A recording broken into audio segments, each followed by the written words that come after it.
Chapter 567. When Zhong Qingsong saw Lin Xueqing, he immediately stood up with a smile and said to her enthusiastically, "Qing'er, come here quickly. I'll introduce you to a famous cultivator. Watch net.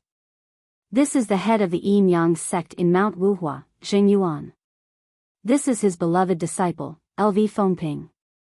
Lin Xueqing and her master rarely traveled in the world.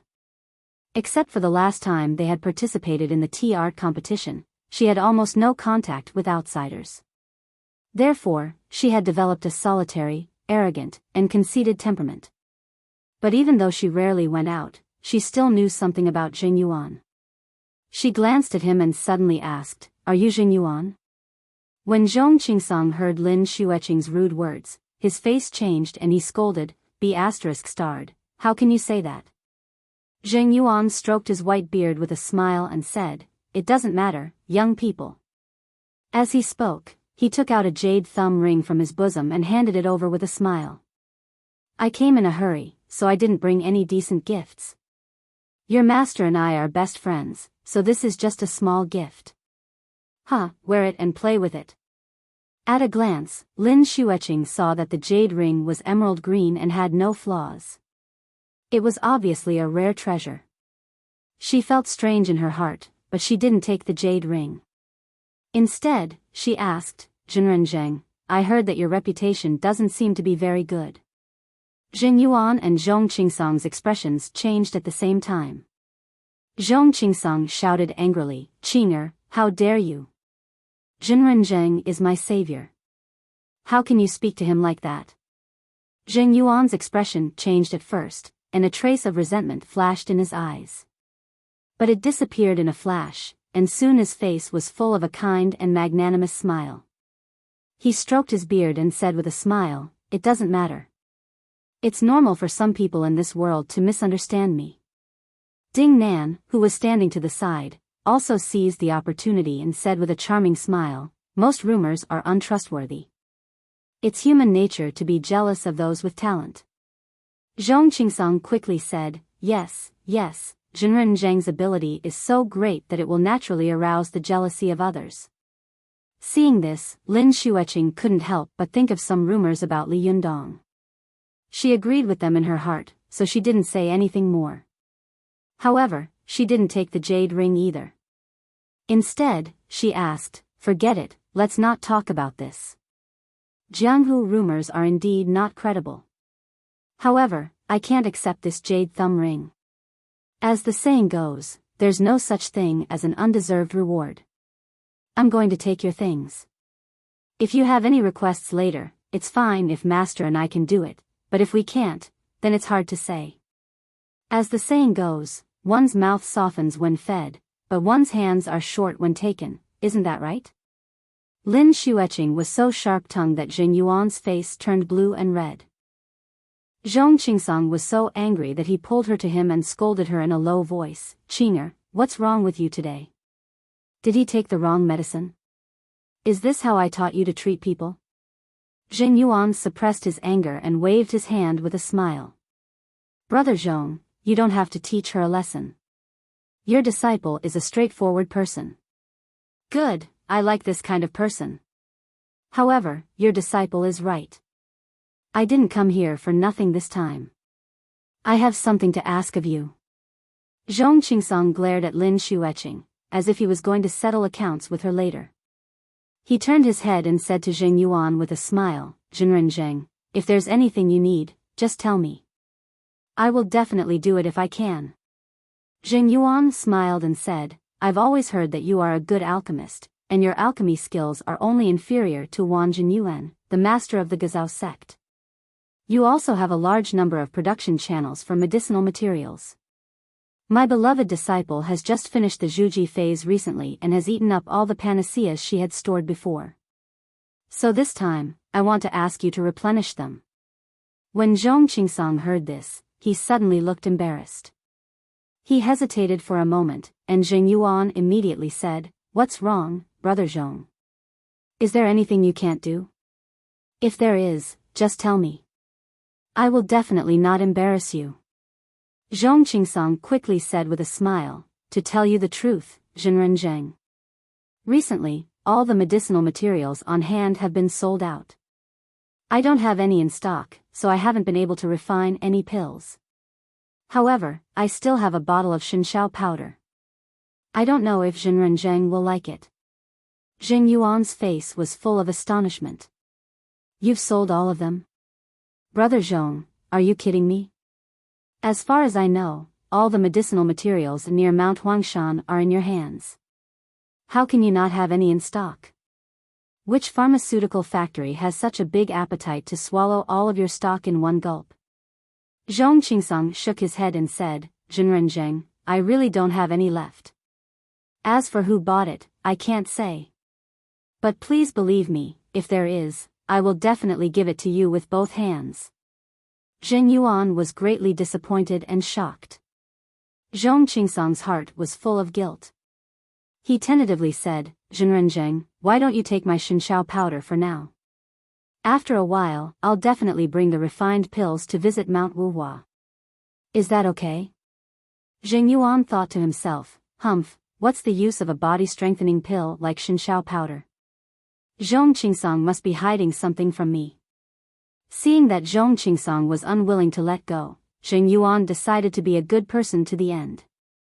He waved his hand, smiled generously, and said, forget it. You can keep it. I'll come back another day. Zhong Qingsong said to him with a guilty face, I'm really sorry to have made you come here in vain, Jinren Zheng. Jing Yuan chuckled. Just as he was about to speak, he heard a clear female voice coming from outside the Pine Valley cottage. Abbess Zhong, is Sect Master here? The four people in the room were suddenly stunned. They looked outside and saw a beautiful woman in a white dress standing outside. She was slim and graceful, like a fairy. It was Zi Yuan. Why is she here? The same thought flashed through the minds of the four people at the same time. Lin Xueqing had some conflicts with Zi Yuan before. When she suddenly saw Zi Yuan, she frowned, walked up, and said loudly, what are you doing here?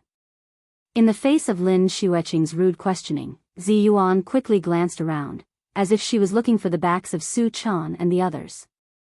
She said politely and reservedly, Jinren Lin, I want to ask you something.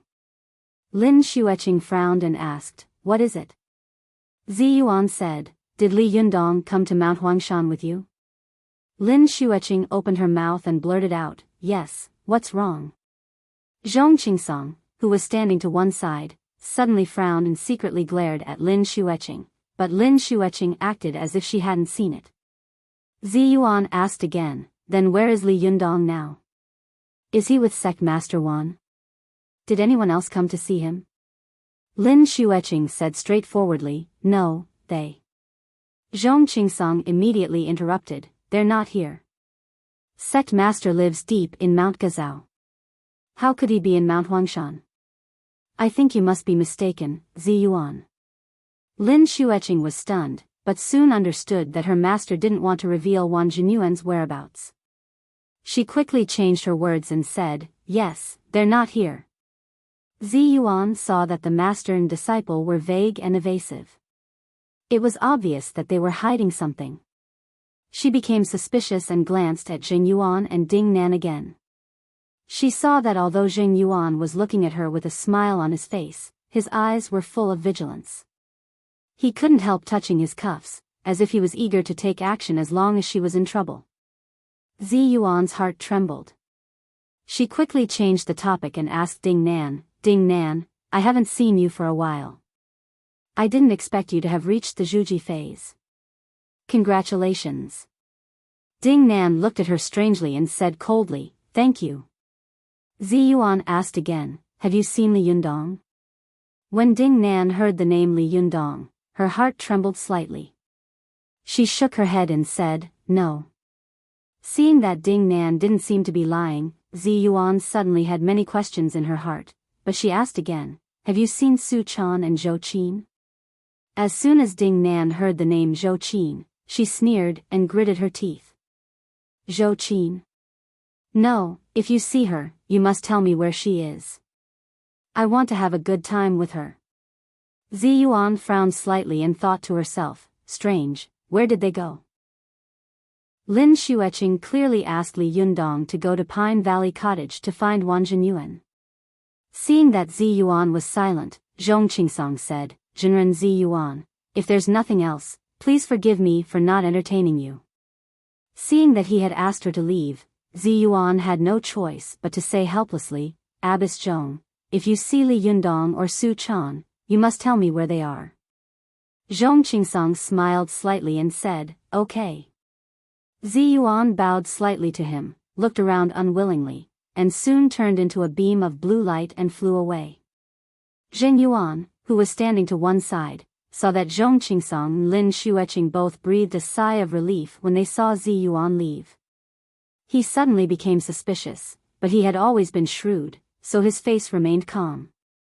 He smiled and said goodbye to Zhong Qingsong, then took Ding Nan all the way down the mountain.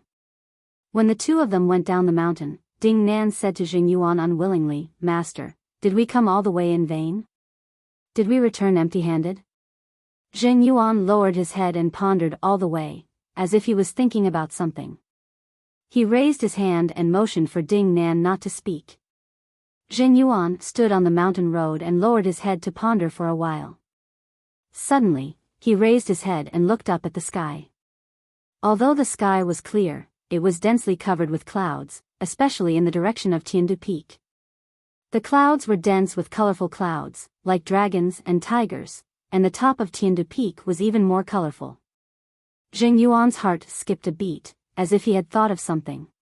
His eyes suddenly lit up, he slapped his thigh and said loudly, I know. Ding Nan was shocked by Zheng Yuan's shout and quickly asked, Master, what do you know? Zheng Yuan laughed out loud, pointed in the direction of Tiandu Peak, and said proudly, Brother Zhong, I treated you with sincerity, but you fooled me like this. Do you think I can't guess it if you hide it from me? Ding Nan was intrigued by Zheng Yuan's words and asked, Master, what's the matter? Zheng Yuan laughed and pointed to the top of Tiandu Peak, saying, My good disciple, look. Since ancient times, if an alchemist wanted to refine elixirs of immortality, he must find a peak with magnificent feng shui. Moreover, wherever he refined elixirs, there would definitely be abnormalities. Back then, Zhang Daoling, the founder of the Zhengyi school, was refining elixirs on Mount Longhu. At that time, the sky was densely covered with colorful clouds, and the clouds were like dragons and tigers fighting. Look, isn't this scene very similar to when Zhang Tianshi was refining elixirs? Ding Nan glanced over and couldn't help nodding.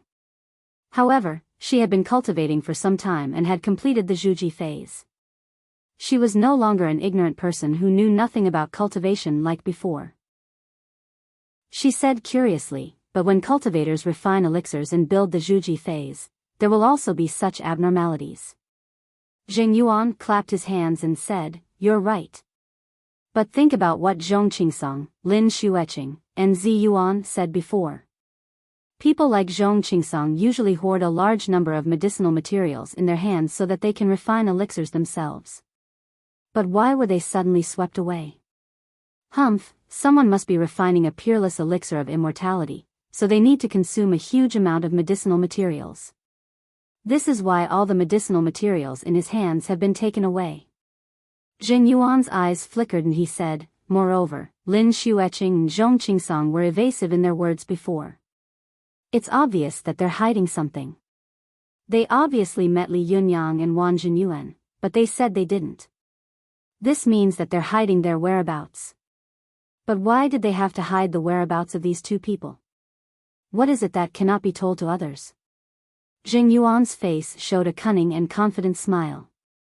He pointed to Tiandu Peak and said with certainty, These two people must be refining the peerless elixir of immortality there. If my guess is right, it must be the Diyuan Jin Dan. Ding Nan was shocked. The Diyuan Jin Dan? Zheng Yuan laughed and said, Yes, it's very likely that it's this elixir of immortality. There was a strong sense of greed in Ding Nan's eyes. She knew that after Zhou Qin had eaten the Renyuan Jin Dan, she had become so strong that she didn't even dare to look at her directly. If she could eat the Diyuan Jin Dan, what would happen? Ding Nan instigated, Master, should we? Zheng Yuan didn't wait for her to finish speaking. He snorted and laughed. Yes, of course we have to rob it. How can we let such a peerless elixir of immortality slip away from under our noses? Ding Nan was overjoyed, but she soon frowned and said, but, with just the two of us. Zheng Yuan sneered and said, don't worry. When I spread the news, cultivators from all over the world will definitely flock here. At that time, Tiandu Peak will definitely be very lively. Ding Nan's eyes lit up. Then we can fish in troubled waters? Zheng Yuan and Ding Nan looked at each other and laughed at the same time. This was the second night watch after yesterday. Today, the 2 night watch periods would be as usual. Chapter 568. Due to the presence of Chris, John, and Alba, who couldn't fly, Su Chan and Zhou Qin didn't arrive at Mount Huangshan until it was almost evening. They went to the internet. 7 k.o.m.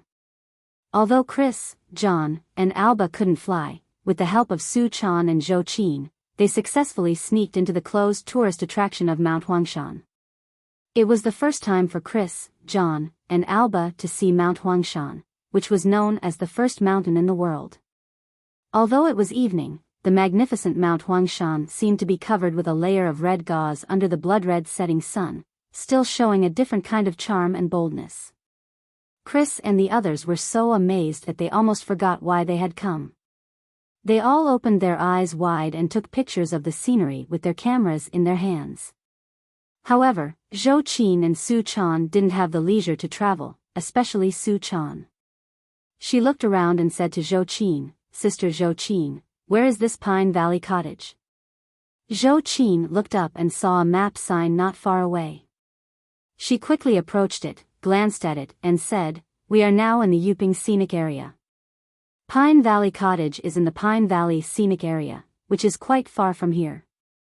Let's go quickly while the sky is still bright. When it gets dark, it will be difficult to travel. Su Chan nodded and said, yes, let's go quickly. Zhou Qin turned to Chris and said, we are going to Pine Valley Cottage. You have to hurry up and keep up with us. Can you do that? Before Chris could speak, John rushed to pat his chest and said, no problem, we can definitely keep up. Zhou Qin smiled disapprovingly and said, let's wait and see. As she spoke, she nodded to Su Chan. The 2 girls suddenly jumped up and were already a few meters away in the blink of an eye. John, Alba, and Chris were stunned. Alba said in astonishment, oh my God, are they spiritual monkeys? John also widened his eyes and said, no, they are women. After a moment of surprise, Chris suddenly became extremely excited. Her eyes flashed and she said, they are challenging us. Let's go, let's keep up. We can't give up. John immediately rubbed his palms together and shouted. He took the lead and rushed out, followed by Chris and Alba. Zhou Qin and Su Chan were extremely fast.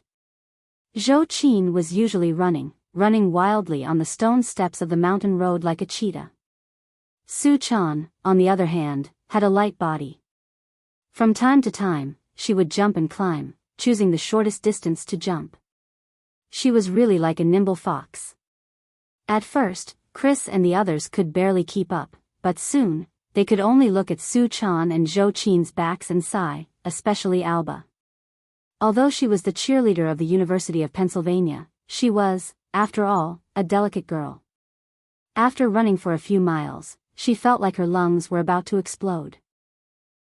She was out of breath and couldn't keep up with Su Chan and Zhou Qin's pace at all. Alba gasped violently and lamented in pain, God, they're not human at all. How can they keep up? Chris was also out of breath, but she still turned around and cheered Alba on. Alba, come on, hold on a little longer. We're almost there. Alba said with a sad face, I can't run anymore. I really can't run anymore. Seeing that Alba was almost kneeling on the ground, Chris had no choice but to turn her head helplessly and shout at Zhou Qin in the distance, Zhou Qin, wait a minute. Chris's voice was clear and spread far away. It was particularly harsh in the quiet valley in the evening. Zhou Qin stopped and ran back quickly. Although she was running fast and fiercely, her face did not change. She was still breathing steadily, and her face was as usual. She asked, "What's wrong?" Chris said with a wry smile, "Alba can't run anymore. Can you slow down?" However, Zhou Qin said with a serious face, "If you really want to learn cultivation, you must remember one thing. In your life, you must cultivate all the time. If you can't hold on to such a small thing, how can you cultivate? Ask her, does she really want to cultivate? If she doesn't, it's not too late to go back the way we came. If she wants to cultivate, she must keep up. No matter what difficulties there are ahead, she must grit her teeth and overcome them." Chris looked embarrassed and said, But before she could finish her words, Zhou Qin turned around and continued to run forward without saying a word. Chris looked at Hardadef helplessly.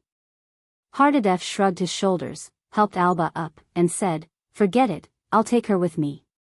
I hope they can slow down a little so that we can keep up." Chris sighed. She glanced at Mount Huangshan, which was gradually shrouded in darkness. Suddenly, she felt as if she had entered a completely strange world. She murmured in a low voice, "I hope I made the right choice." With that, she forced herself to cheer up and said, "Let's go. We can't let them look down on us." Encouraged by Hardadef, Alba gritted her teeth and kept up. Seeing that the three of them were too slow, Zhou Qin and Su Chan had to slow down. But even so, Hardadef and Chris were almost exhausted by their speed. Alba staggered all the way, almost crying in pain. In the end, she was like a snail. The five of them walked for a while, and gradually, it was completely dark. Alba finally couldn't stand it anymore. She sat down on the cold stone steps and cried, "Jesus Christ, who can save me? I really can't walk anymore. Just kill me." Hardadef and Chris were also sweating profusely, as if they had just been fished out of a soup pot. Even the strong Hardadef was so tired that he was panting like an ox. He wanted to fall to the ground and never get up again. At this time, Su Chan used a fire magic and found a torch for illumination. Zhou Qin walked up to them and said to Chris, who was gasping for breath, "Can you still go on?" At this time, Chris couldn't force herself. She waved her hand and wanted to speak, but her mouth was so dry that she couldn't speak. Zhou Qin frowned and said, "Is that all you can do?" Hardadef said with a sad face, "Is this how you cultivate? This is too painful, isn't it?" At this time, Su Chan came over with the torch and said, "Is this pain? Do you know what kind of hardship Sister Zhou Qin has suffered on the journey of cultivation? She almost lost her life several times. But didn't she still get through it? Cultivation is to constantly challenge yourself in order to surpass your limits. You can't even overcome this little difficulty. Do you still want to worship my Yundong as your master? Stop dreaming." Hardadef and Chris looked at each other, and Hardadef said in a low voice, "Chris, can you still walk? Do you want me to pull you along?" Chris shook her head stubbornly. "No, I'll walk by myself. You help Alba." However, Alba cried and shouted, No, I won't leave again even if you kill me." She simply lay on the cold ground and put on a posture of refusing to obey. Seeing this, Su Chan said to Zhou Qin in a low voice, "Sister Zhou Qin, this is not the way.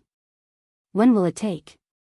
If it were just the two of us, we would have arrived long ago. Don't let Yundong leave by the time we arrive at Pine Valley Cottage." Zhou Qin thought for a while and said, "Let them wait for us here. We'll leave a mark here and come back to find them later." When Chris and Hardadef heard their conversation, they were shocked and hurriedly said, "No, of course we have to leave together. It's so late. Aren't you afraid that something will happen to us if you leave us here?" Zhou Qin looked at Alba and said, "What about her? Didn't she refuse to leave?" Chris smiled bitterly and said, "I'll try to persuade her again." As she said this, she turned her head and whispered to Alba. However, no matter what Chris said, Alba still covered her ears and shook her head desperately. She refused to get up. Seeing this, Chris gritted her teeth and said to Hardadef, let's go. Don't worry about her. Hardadef was shocked. Leave Alba here alone? Chris sneered and said, who asked her to come with us alone? This was her own choice. She can't wander around here. We'll come back to find her later. Hardadef was furious and was about to argue, but he saw Chris winking at him. Hardadef's heart skipped a beat and he closed his mouth as if he understood something. He said to Alba, wait for us here. We'll come back to find you. As he said this, he left some of his luggage and dry food to Alba, and then went into the night with Zhou Qin, Su Chan, and Chris. At first, Alba didn't believe that the two of them would dare to leave her alone, but after a while, she saw that it was so dark that she couldn't even see her own fingers. The sound of birds and insects came from the jungle. There seemed to be some hidden beasts staring at her in the darkness, which made her hair stand on end. Alba couldn't help but think of the joke Hardadef and Chris had made on the plane. She was shocked and thought to herself, they won't really leave me behind, will they? Human beings were born to be social animals, and they were most afraid of being alone, especially in the dark. Alba only held on for a while before she almost collapsed. She couldn't help screaming, crying as she stumbled after them. After running for a while, she saw Su Chan, Zhou Qin, Chris, and Hardadef looking at her from a corner with a faint smile. Although Alba knew that she had been fooled, she still cried with lingering fear and followed them through the mountains, not daring to complain anymore. They walked for a while. When they were about to reach the Pine Valley scenic area, Chris, who was gasping violently with her head raised, suddenly saw a few blue lights flashing across the sky. She pointed to the sky and said, "Look, meteors." Hardadef and Alba both looked up, panting. Before they had time to laugh, they heard Su Chan say in surprise, "Are there cultivators coming?" Zhou Qin's face was also solemn. "It seems so, but I don't know which sect they are from." Chris and John looked at each other, unsure of what they were talking about. They listened to the two of them continue to talk in confusion. Su Chan sighed and said, "How long will it be before we reach the Pine Valley cottage? Why do I feel that the mountain is so far away?" Zhou Qin also sighed slightly. "It should be soon, but I think we should be more worried about who came just now." Su Chan thought for a moment and said, "Could it be Sister Ziyuan?" Zhou Qin shook her head subconsciously and said, "I don't think so.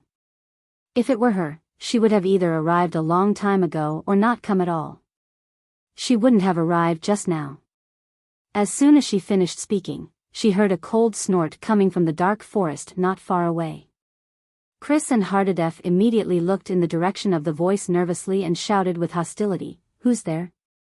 Zhou Qin and Su Chan were very familiar with this voice. They shouted in surprise at the same time, "Ziyuan?" Sure enough, a woman in a white dress slowly walked out of the night. With the help of the night, Ziyuan's figure seemed to be faintly discernible. The cold moonlight shone on her cheeks, making her face look quite cold.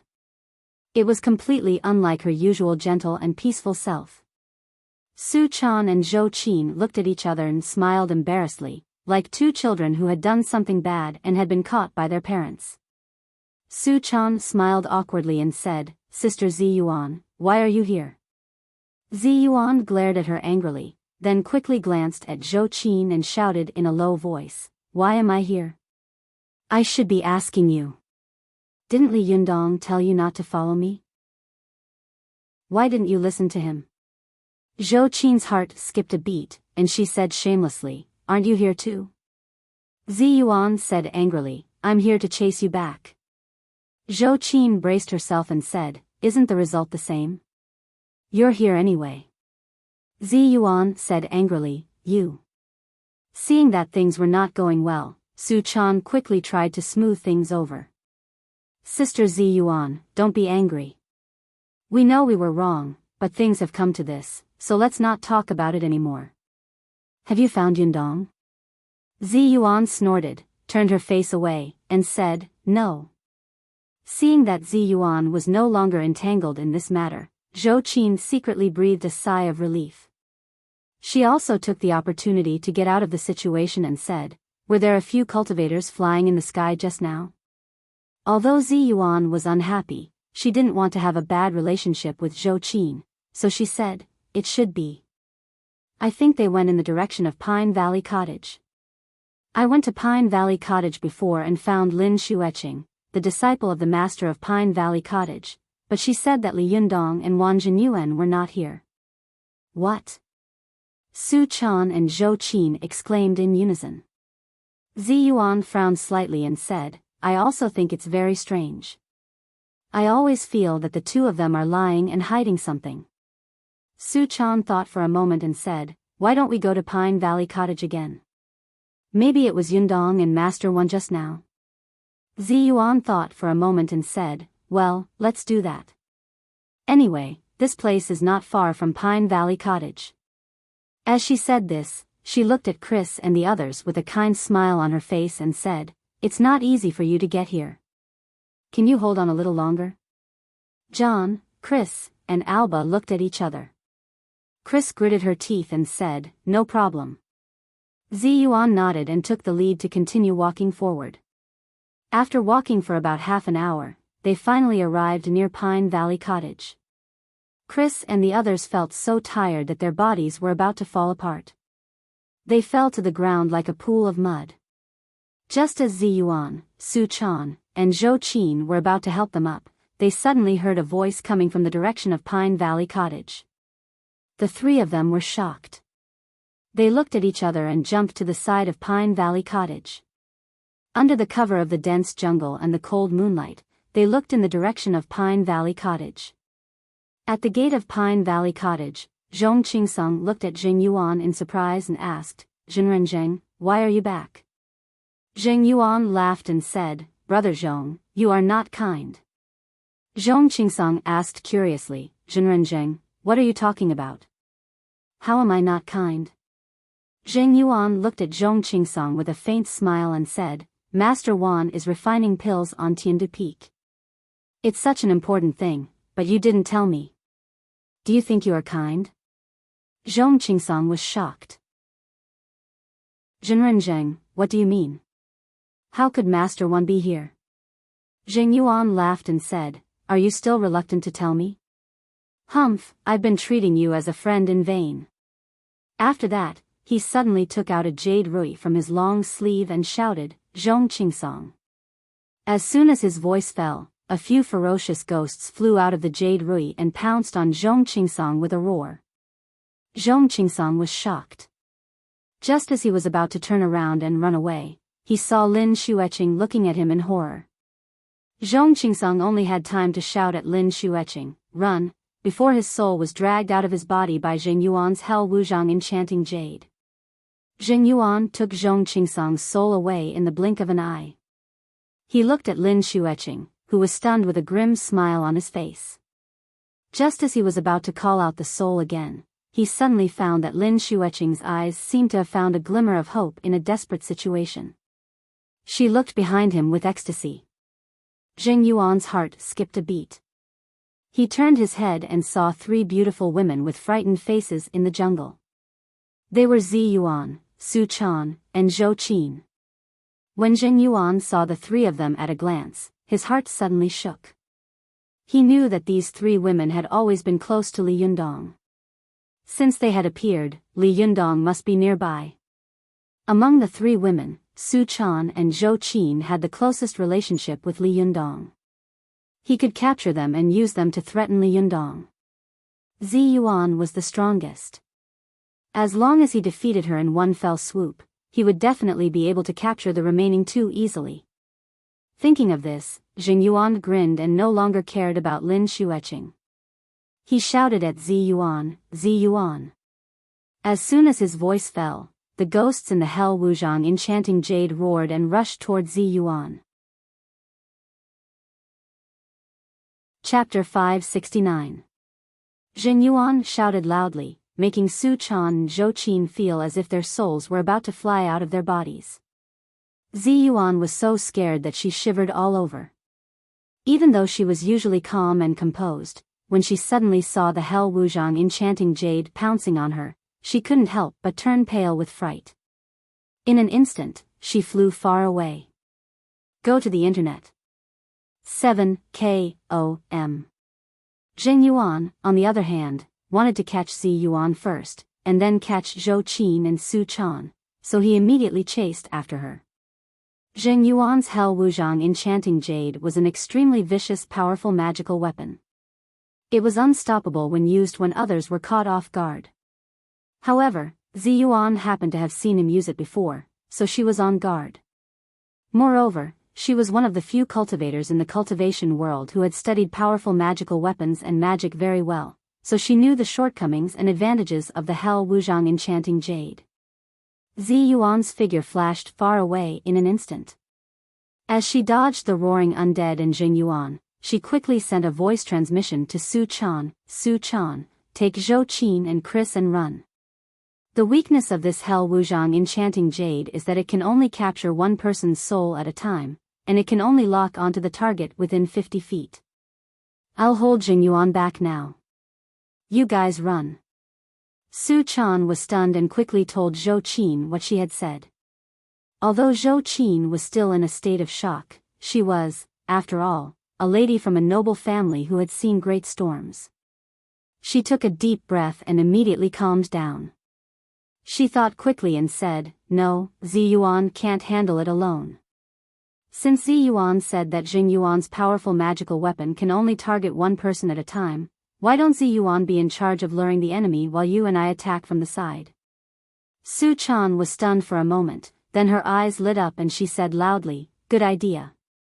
But she quickly added, "However, Sister Zhou Qin, your young spirit is not proficient in flying, so you can't go. Otherwise, if Zheng Yuan turns around and attacks you, it will be bad. Why don't I cooperate with Sister Zi Yuan? I'm fast, so he can't catch me." Zhou Qin thought for a moment. She also knew that this was not the time to argue, so she said decisively, "Okay. Be careful. I'll take Chris and the others away first, so that they won't be a burden to you." Su Chan nodded and quickly flew into the air, rushing towards Zheng Yuan. Although Zheng Yuan was older, his cultivation was not much higher than Zi Yuan's. Therefore, he could never catch up with her in terms of speed. He was always a distance away from her, especially with the Hell Wuzhang enchanting jade in his hand. It was always a step away from Zi Yuan, but he could never catch up with her. Just as Zheng Yuan was getting angry, he suddenly felt a gust of wind coming from the side. He turned his head and saw Su Chan approaching him like a ghost, holding a hairpin in her hand and stabbing it into his waist. Zheng Yuan hadn't expected that a three-tailed fox spirit like Su Chan would dare to offend him. He was furious and couldn't care less about anything else. He mobilized the Hell Wuzhang enchanting jade and pointed it at Su Chan, shouting, "Su Chan." Su Chan was so scared that her whole body trembled. Without thinking, she turned around and ran. Before the ghost of the Hell Wuzhang enchanting jade could reach her, she disappeared in the blink of an eye. In the world, if a fox spirit said that she was the second best at escaping, no one would dare to say that they were the best. Su Chan was even more cunning. When she made up her mind to escape, she really disappeared without a trace. Her speed was even faster than Zi Yuan's. Zheng Yuan hadn't expected Su Chan to be so fast.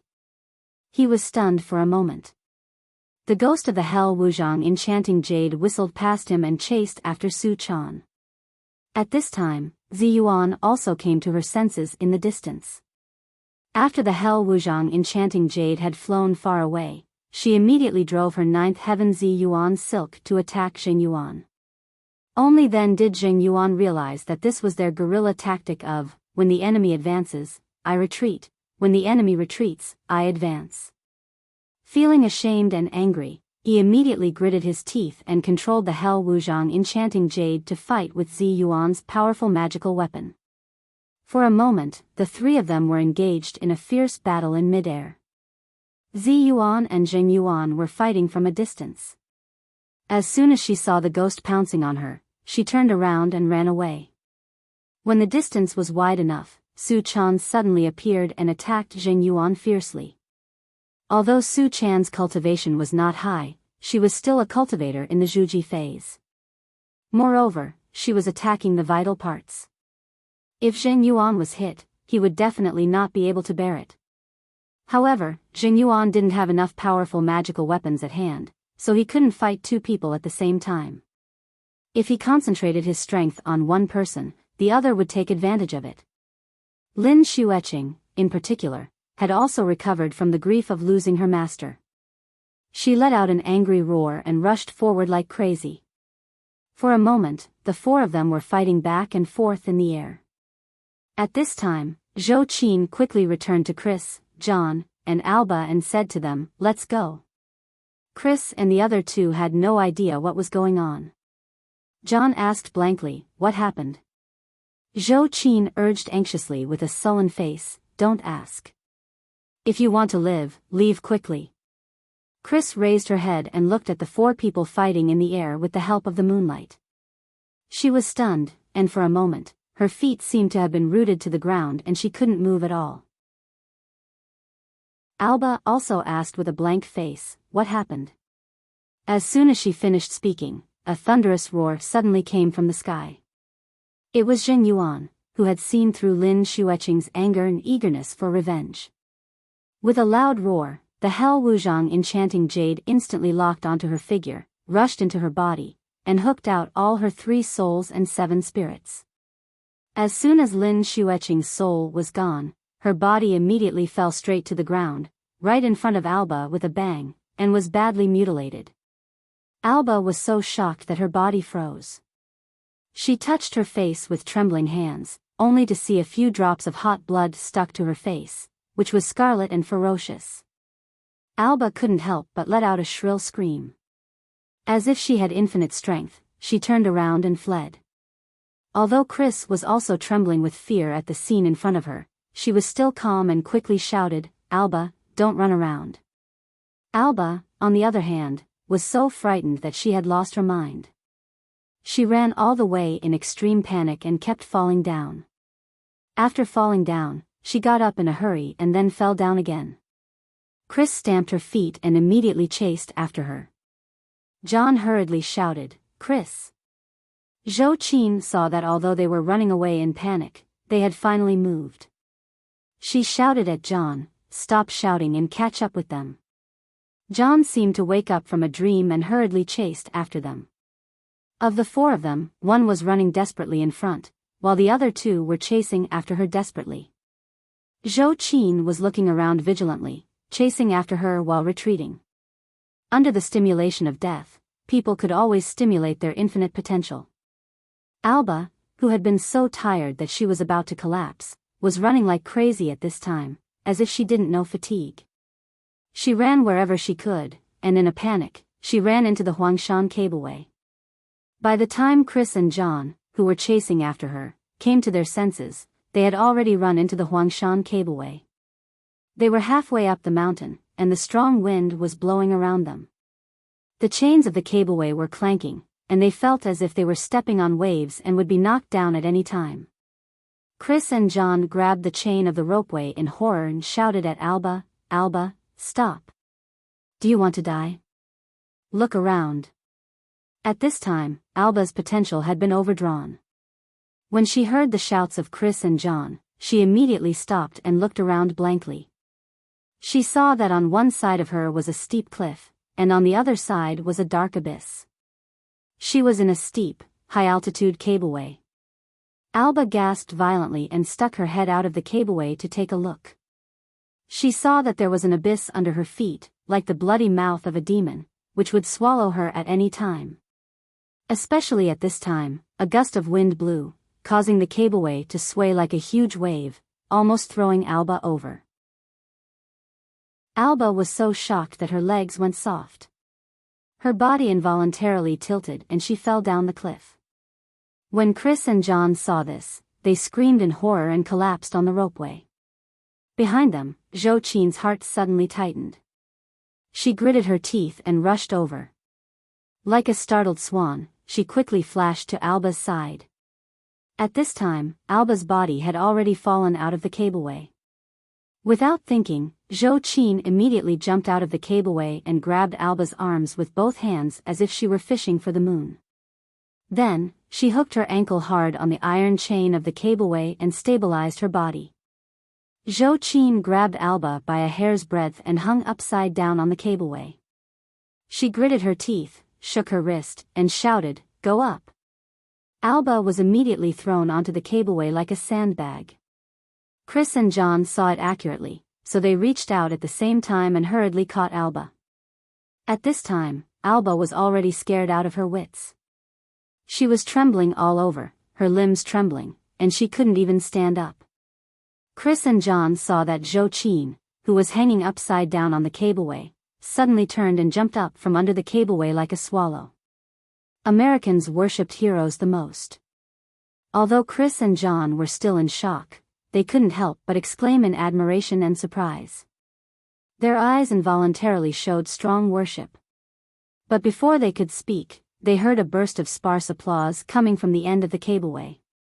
Curious, Chris and John turned their heads and saw a fashionably and sexily dressed woman walking toward them with a sneer on her face, clapping her hands. The woman's eyes were fixed on Zhou Qin. Her hands were clapping slower and harder, as if death was approaching. She sneered and said, "Good skills, good kung fu. No wonder you've jumped several times." As she said this, she poked her head out of the cableway and took a look. She smiled and said, "No wonder you're so high. You're not afraid at all." Zhou Qin suddenly saw the woman and frowned. She said in a low voice, "Ding Nan. Why are you here?" The woman was Ding Nan. She sneered at Zhou Qin and said, "If you can be here, why can't I?" Zhou Qin saw that Ding Nan's eyes were full of hostility and murderous intent. She asked warily, "What are you doing here?" Ding Nan laughed and said, "What am I doing here?" As she said this, Ding Nan's face suddenly became extremely ferocious. She snapped, "What am I doing? I'm here to kill you." Chapter 570. Ding Nan's appearance made the Huangshan cableway look murderous under the night sky. Zhou Qin looked at Ding Nan coldly and said in a deep voice, "Ding Nan, what kind of grudge do we have? Do we have to solve it at this time?" Ding Nan smiled coldly. She looked around and said, "Isn't this place good? The moon is dark and the wind is strong. It's a good time to kill and set fire." Zhou Qin watched Ding Nan approach step by step. She quickly winked at Alba, who was paralyzed on the suspension bridge, and whispered, "Let's go." However, Alba was so scared that her whole body was weak. She couldn't even stand up, let alone walk away.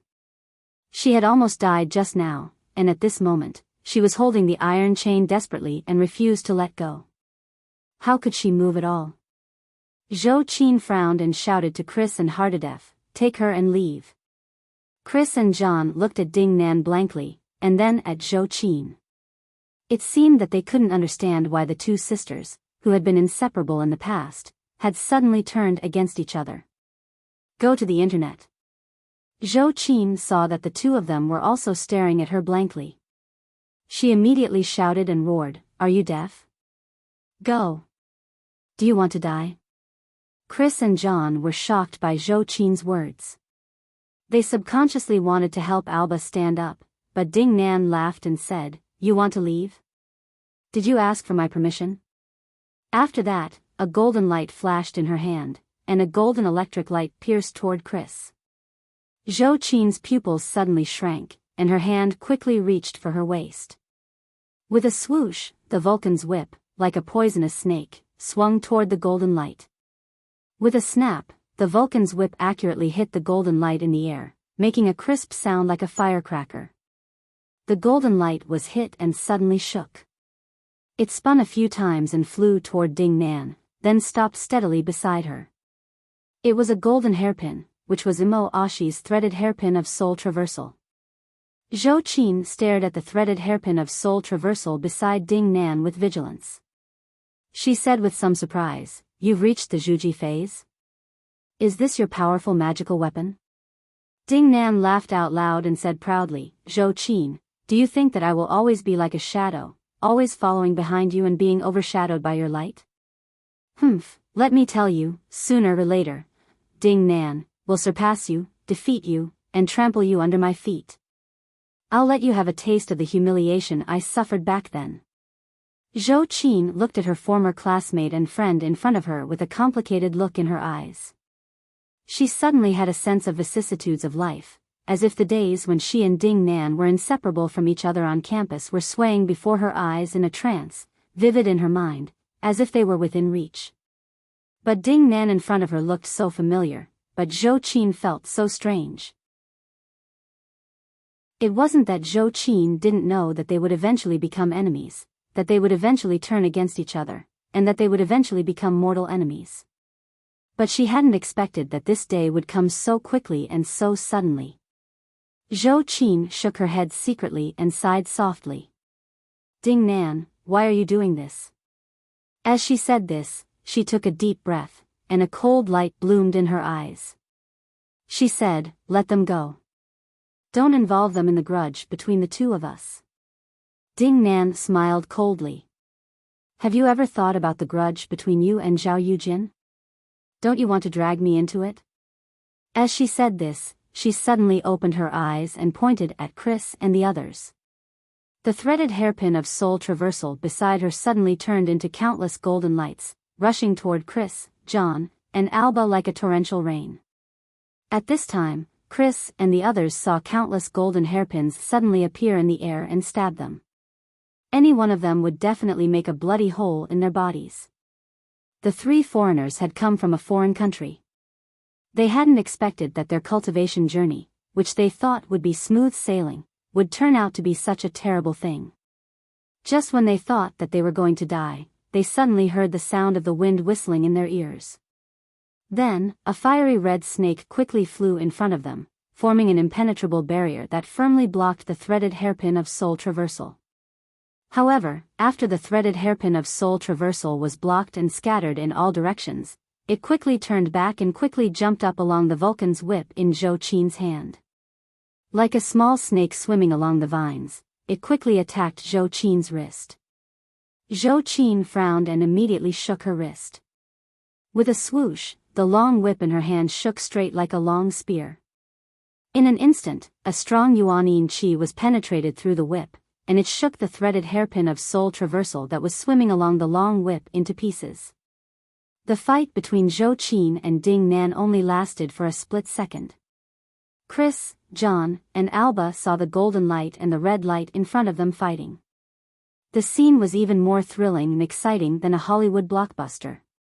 But in the blink of an eye, they saw that the surroundings had returned to normal, as if what they had just seen was just an illusion.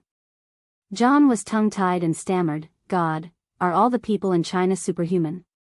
Chris also widened her eyes and stared at Zhou Qin, her eyes full of fanaticism and excitement. Only Alba's eyes were full of remorse. She hated herself for coming to this terrible country and encountering such a terrible thing. For a moment, she burst into tears, and her cries echoed continuously on the silent Huangshan cableway. However, Zhou Qin didn't seem to hear her crying. All her attention was locked on Ding Nan. She said lightly, "Ding Nan, give up.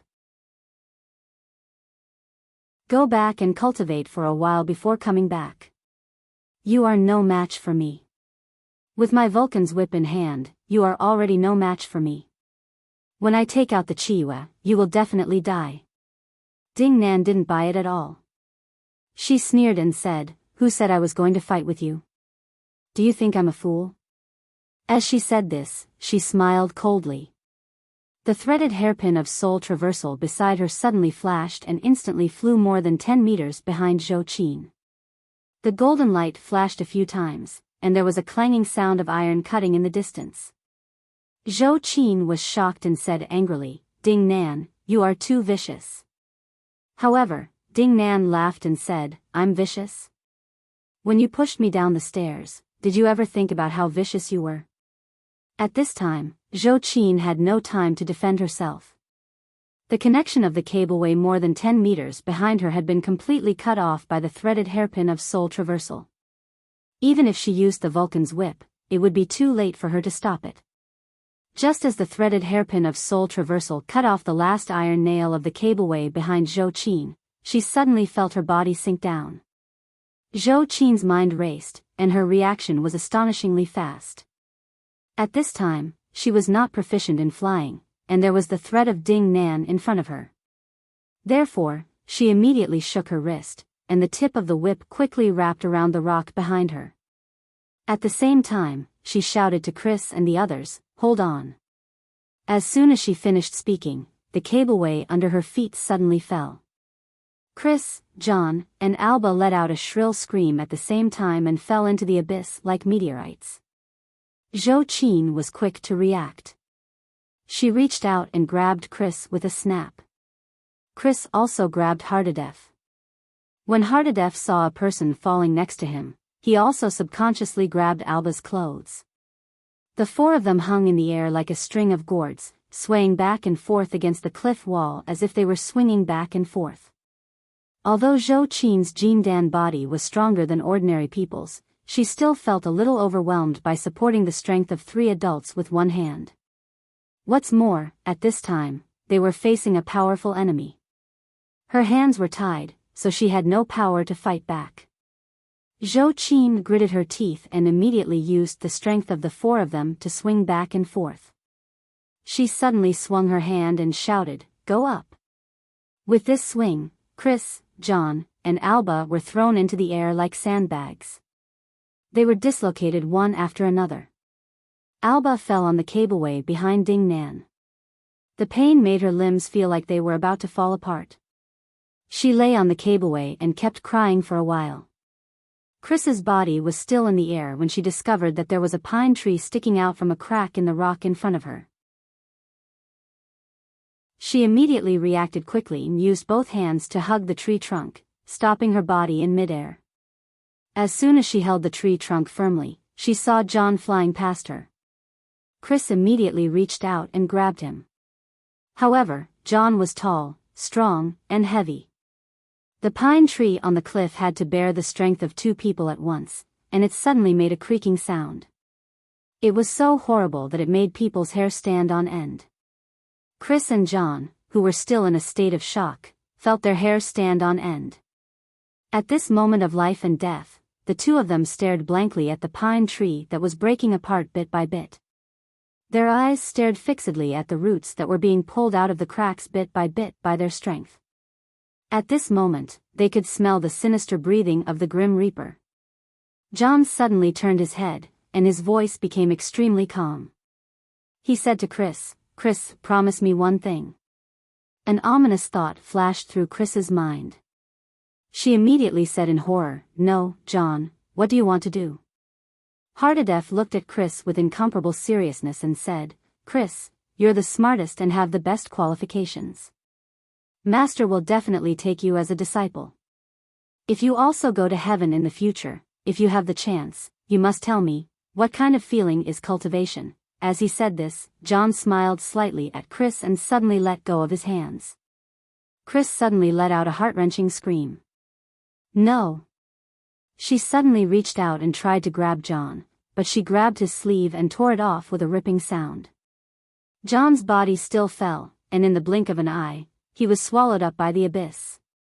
For a moment, the night wind in the valley was howling, and Chris's cries echoed. At this time, Alba was so frightened that she forgot to cry.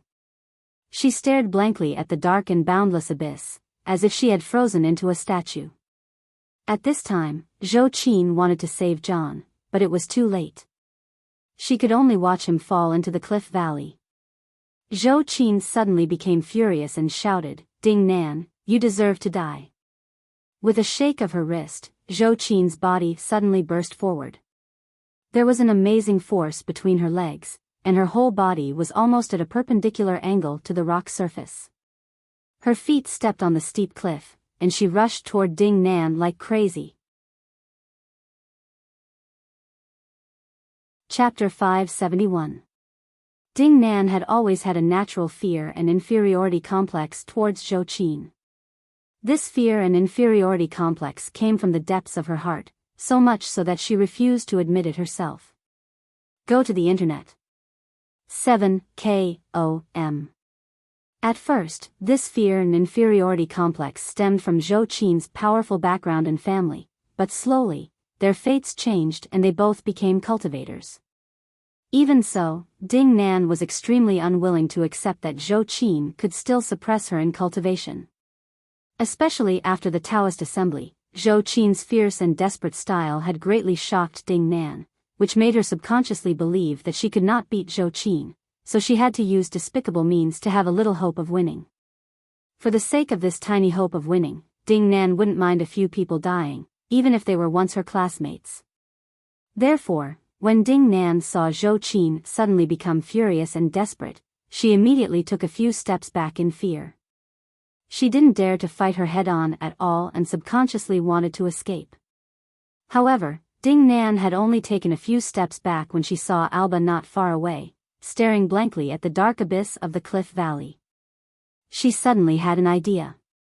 Her figure flashed, and her 5 fingers were like hooks as she quickly grabbed Alba's throat.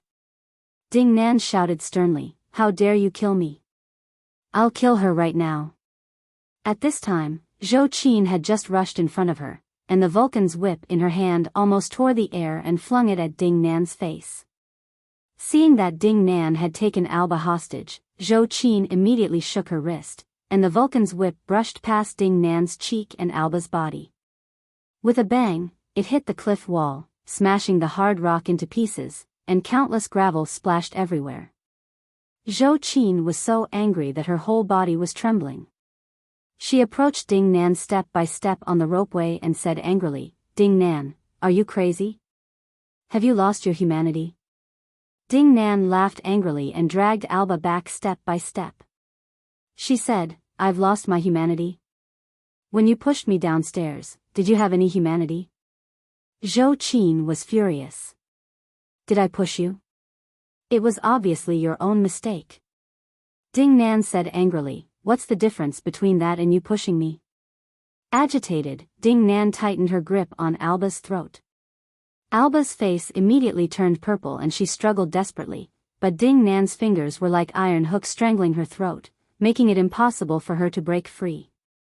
Zhou Qin immediately slowed down. She took a deep breath and said in a cold voice, "Ding Nan, do you think Xiao Yujin would have let you go even if I had jumped down myself? Even if Xiao Yujin let you go, do you think my family would let you go? If I die, you and your family will die. If I live, your family will live a better life. Life and death, it's a simple multiple-choice question. Tell me, if you were me, what would you choose?" Ding Nan trembled all over and shouted hysterically, "But why is it that poor people like me always die, while rich people like you live? Why was that? Who can tell me why?" Zhou Qin said angrily, "Is poverty the reason for your madness? Li Yundong is much poorer than you. Have you ever seen him go crazy? Ding Nan, put down the butcher's knife and become a Buddha immediately. Hurry up and turn back. It's not too late. Don't wait until your hands are stained with blood. It will be too late to turn back." Tears fell from Ding Nan's eyes, but she giggled. Her voice was strange and creepy. She cried and laughed at the same time and said, "It's too late. Ever since you became Li Yundong's disciple and I became Zheng Yuan's disciple, everything has been too late. Can you turn back time and start over? No, no matter how powerful you are, you can't." As she said this, she dragged Alba back step by step. Her eyes gradually became cold, and she warned Zhou Qin, "If you come any closer, I will kill her. However, you must remember that it was you who forced her to die." Zhou Qin knew that if she went forward and grabbed Alba by force, she would definitely die. Although she sometimes had an iron-blooded and ruthless side, she was not born cold-blooded. Otherwise, she would not have let Ding Nan go when she betrayed her. Zhou Qin gritted her teeth and watched helplessly as Alba was dragged into the deep night by Ding Nan. At this time, Chris, who had been trapped in the tree, screamed in despair, "No! Let her go! But as soon as Chris's voice fell, a golden light flashed like lightning in the thick night, stabbing toward Chris. Zhou Qin immediately shook her wrist and hit the golden light. However, the golden light seemed to have expected Zhou Qin's reaction. It instantly turned, bypassed the Vulcan's whip, and went straight through the pine that Chris was holding. The pine had been dragged loosely by John and Chris and was about to break at any time. Now that it was penetrated, it suddenly broke with a crack. Chrissy let out a scream, and her body instantly fell. Zhou Qin was quick to react.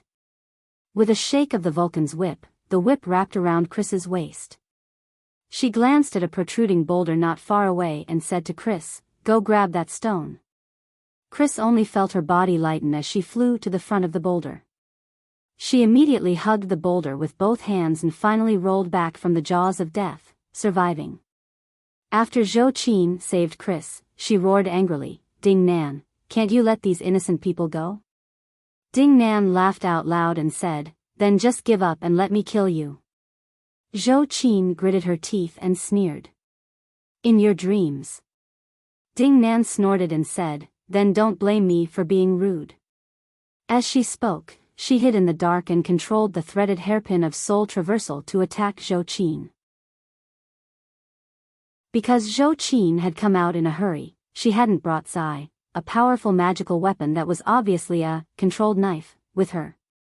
She didn't have a 7 treasure bag like Li Yundong, so she only brought the Vulcan's whip with her.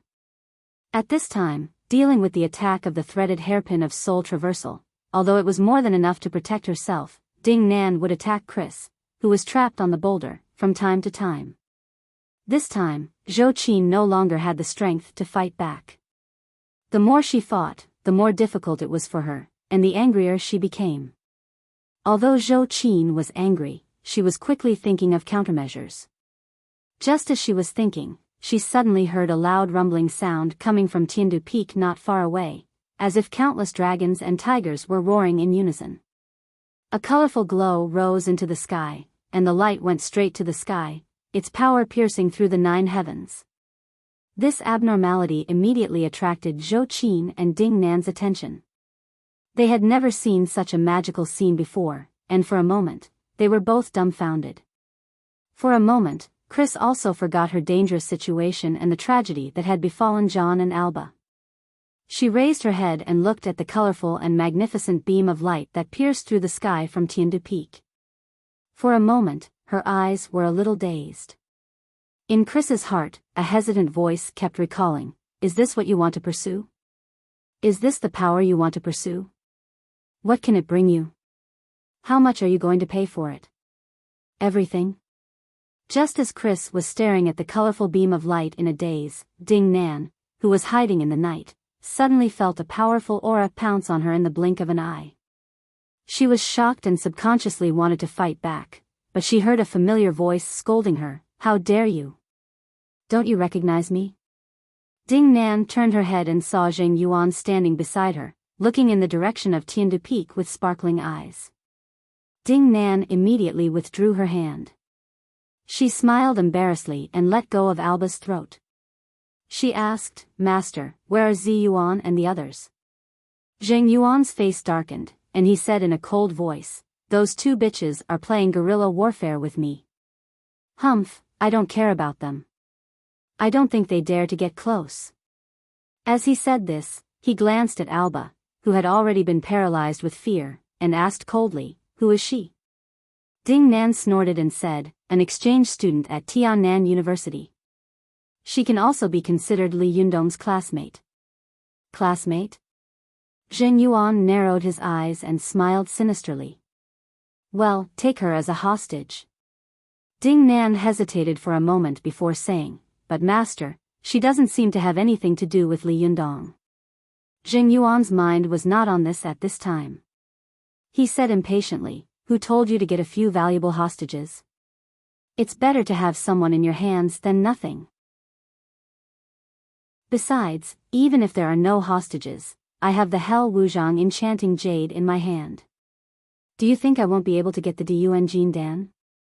Hearing Zheng Yuan's unkind tone, Ding Nan sneered in her heart. This old man can't catch Zi Yuan and Su Chan, so he's taking it out on me? Although Ding Nan thought this in her heart, she changed the topic. Master, what's going on with the colorful beam of light just now? Jing Yuan's eyes shone brightly as he looked at Tiandu Peak. There was uncontrollable enthusiasm and excitement in his voice as he said, the Dun Jin Dan has appeared. Ding Nan was shocked. So fast? Jing Yuan stared straight at the colorful beam of light and said, do you think it will take dozens of days? Humph, come on, let's go. As soon as he finished speaking, countless cyan lights flashed in the sky, as if countless cultivators had appeared in the blink of an eye and were madly rushing toward Tiandu Peak. Jing Yuan laughed and said, they're coming, they're all coming. My good disciple, we can't fall behind. Let's go. As he said this, he took Ding Nan's hand, and Ding Nan grabbed Alba. The three of them disappeared in a flash. After Su Chan and Zi Yuan saw that Jing Yuan had left, they dared to show up and approach Zhou Qin. As soon as Zhou Qin saw the two of them, she was shocked and asked, are you all right? What was that light just now? Zi Yuan said with a stern expression, the Dun Jin Dan has appeared. I didn't expect it to be so fast. Su Chan saw cyan lights flashing around her and cultivators flying toward Tiandu Peak one after another. She said anxiously, let's go. What are you waiting for? Zhou Qin pointed to Chris, who was trapped on the boulder, and said, what about her? Are we going to take her with us? Zi Yuan immediately frowned and said, no, there will be a fierce battle on Tiandu Peak later. It will be extremely tragic. It will be a disaster rather than a blessing to take someone like her who has no ability to protect herself with us. It's better to let her stay on the ropeway first. At least it's safe here. We'll come back to find her later, okay? Zhou Qin thought for a moment, then quickly flashed in front of Chris and hugged her. Then, she jumped onto the ropeway that had not been cut off by Ding Nan and said, Chris, we're going to Tiandu Peak to help Li Yundong. Don't move around here. We'll come back to find you later. Okay? At this time, Chris seemed to be stunned. She stared at Zhou Qin without saying a word.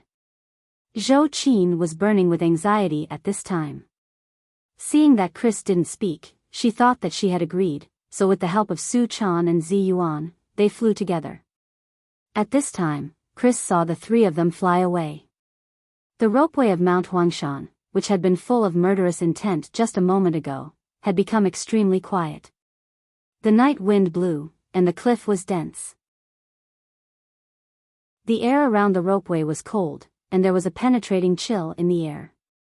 Chris stared at the colorful beam of light in the direction of Tiandu Peak.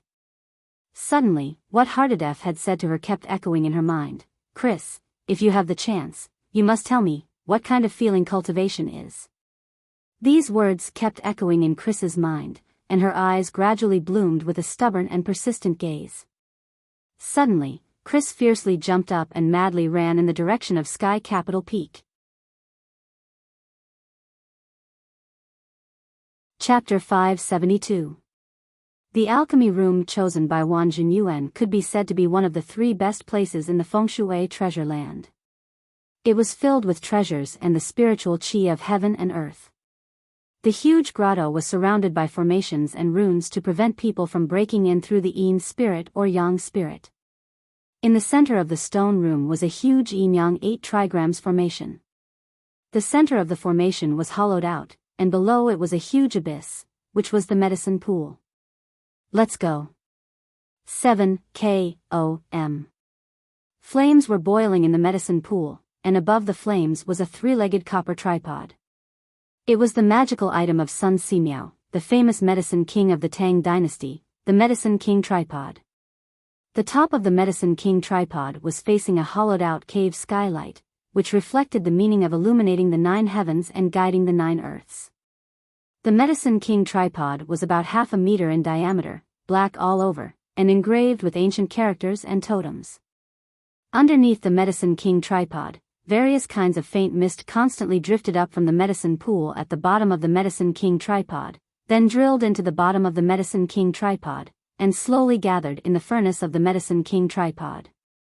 These various kinds of mist rolled and twisted in it, colorful, like colorful beads shining in all directions. Wang Jinyuan saw the right time and threw the 1,000-year-old snow lotus in his hand into the medicine pool. Then, he quickly pinched a few fingers, shouted, and pointed at the medicine pool. Suddenly, there was a rumbling sound in the medicine pool, and a towering flame burst into the sky. The Medicine King tripod was roasted by this raging fire. Suddenly, a cyan and white color converged in the 6-colored brilliance, turning into a 7-colored brilliance. This brilliance lingered and twisted, constantly changing shape. After an unknown amount of time, the roars of dragons and tigers suddenly burst forth from the medicinal pool, causing the entire sky capital peak to tremble. The 7-colored brilliance that was originally only shining brightly in the stone chamber soared into the sky, transforming into an intense pillar of light. Following the appearance of this pillar of light, the stone chamber was immediately filled with a strange medicinal fragrance. It was exceptionally beautiful, causing one's mind to be intoxicated. Li Yunyang saw the beam of light rush up along the skylight at the top of the grotto, as if it could penetrate the 9th heaven. He was shocked and asked, "What's going on?" Wang Jinyuan said with a fanatical look in his eyes, "It's done. The Diyuan Jindan has been refined." Li Yundong hadn't expected that the refining of the Diyuan Jindan would be so fast and that the movement would be so big. He asked in surprise, "So fast?" Wang Jinyuan laughed ecstatically and said, "Of course, I've been collecting medicinal materials for more than 10 years for this day. Everything was already prepared, and all that was left was the east wind. As long as I get the 1,000-year-old snow lotus, I can immediately refine the Diyuan Jindan." Li Yunyang widened his eyes and looked at the colorful pillar of light. He saw 4 thumb-sized colorful pills floating in the air gradually appear in the colorful pillar of light. These 3 pills were crystal clear and emitted waves of gentle 7-colored light, illuminating the stone chamber with bursts of colorful light. Wang Jinyuan was even more ecstatic and said, "4 pills in 1 furnace, ha ha ha. Master, did you see that? I refined the legendary 4 pills in 1 cauldron. Even the Medicine King's son Simiao only managed to concoct 5 pills a batch." As soon as he finished speaking, a figure suddenly rushed in from the round hole of the skylight on the top of the alchemy room, which was less than the size of a football. At first, the figure was extremely long, like a rolling pin, but soon after it got into the stone room, it immediately swelled up and quickly turned into a masked man in black. The man in black appeared in the blink of an eye and stretched out his hand to grab the 4 Diyuan Jindan floating in the air. Li Yundong and Wang Jinyuan hadn't expected that someone would come in from this place. They were shocked and shouted in unison, "Stop! You're courting death." Li Yundong's mind stirred. Before his body moved at all, a bolt of lightning pounced on the man in black in the blink of an eye. The Liuha sword made a lightning strike. The man in black dared to snatch food from the tiger's mouth at this time. Obviously, his cultivation was also extremely high. Without looking at it, he stretched out his hand and firmly clamped the Liuha sword with 2 fingers. However, the Liuha sword was a psychic magical weapon. As soon as it was clamped, it began to struggle violently, like a monster trapped in a cage. The man in black was clamping the Liuha sword with one hand and grabbing the Diyuan Jindan with the other. But at this time, Wang Jinyuan's powerful magical weapon, Chu Qi, also flew out in an instant and attacked the man in black. Seeing that the Chu Qi was about to hit his chest in the blink of an eye, the black-clothed man gritted his teeth and still used his hand to grab the Diyuan Jindan. With a snap, his 5 fingers firmly grabbed the 4 Diyuan Jindan into his palm. As soon as the man in black grabbed the Diyuan Jindan, the colorful brilliance in the stone room disappeared in an instant, and the originally dazzling stone room became abnormally dim. Although the man in black had seized the Diyuan Jindan in an instant, he was greedy and used his physical body to block the magical weapon. Suddenly, Wang Jinyuan's Chu Qi hit his chest with a puff. The man in black suddenly spat out a mouthful of blood, and his yang spirit body was blasted out of his body. Once a person's soul was lost, his body would be ownerless. Not to mention activating his jinqi and spiritual energy, he couldn't even exert his strength like an ordinary person. The Liuha sword, which had been clamped by him, suddenly became like a tiger out of its cage. With a spin of the blade, the man's fingers were instantly broken. Then, with a flash of lightning, the man's arm, which was holding the Diyuan Jin Dan, was cut off at the wrist. The Liuha sword was merciless. Soon, it flashed again and pierced through the man's heart. As soon as the man in black's broken wrist fell, his fingers involuntarily loosened.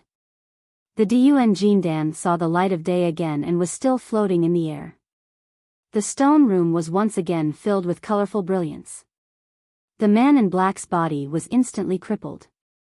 His young spirit roared angrily and was about to pounce on the Diyuan Jin Dan again when he suddenly heard a rumbling mantra reciting in his ears, Fu Ri Luo Jinan. Bang! In an instant, a shining golden Vajra realm freedom seal hit his young spirit firmly. The man in black didn't even have time to groan. In the blink of an eye, his young spirit was smashed into pieces and turned into countless thin cyan rays of light. These rays of light didn't dare to stay any longer and quickly flew toward the skylight exit of the alchemy room. Wang Jinyuan grinned grimly. You can come and go as you please. Humph. He spat out a stream of purple qi from his nostrils and quickly pinched the incantation with both hands to point at the medicine pool.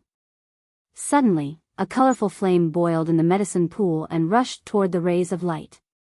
At the same time, Li Yundong took out the burning thumb pot and flicked his finger.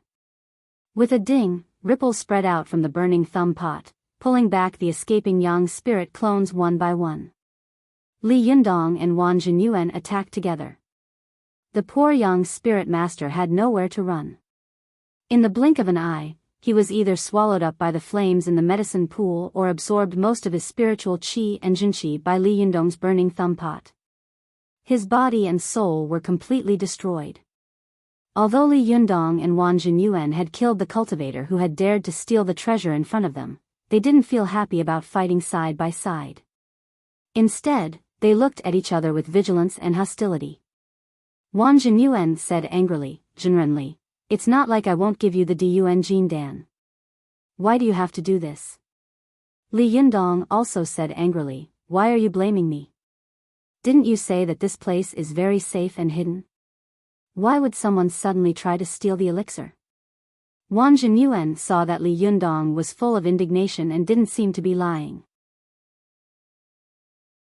He couldn't help but be stunned and said in a deep voice, Jinrenli, if I wanted to play tricks, would I have used such a low-level method?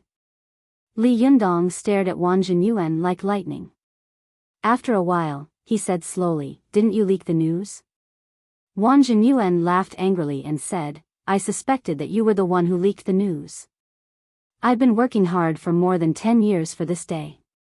Do you think I'm stupid and deliberately let someone steal my Diyuan Jin Dan? Li Yundong frowned. Then what's going on? As soon as Wang Jinyuan opened his mouth and was about to speak, he suddenly saw another person fly in from the skylight.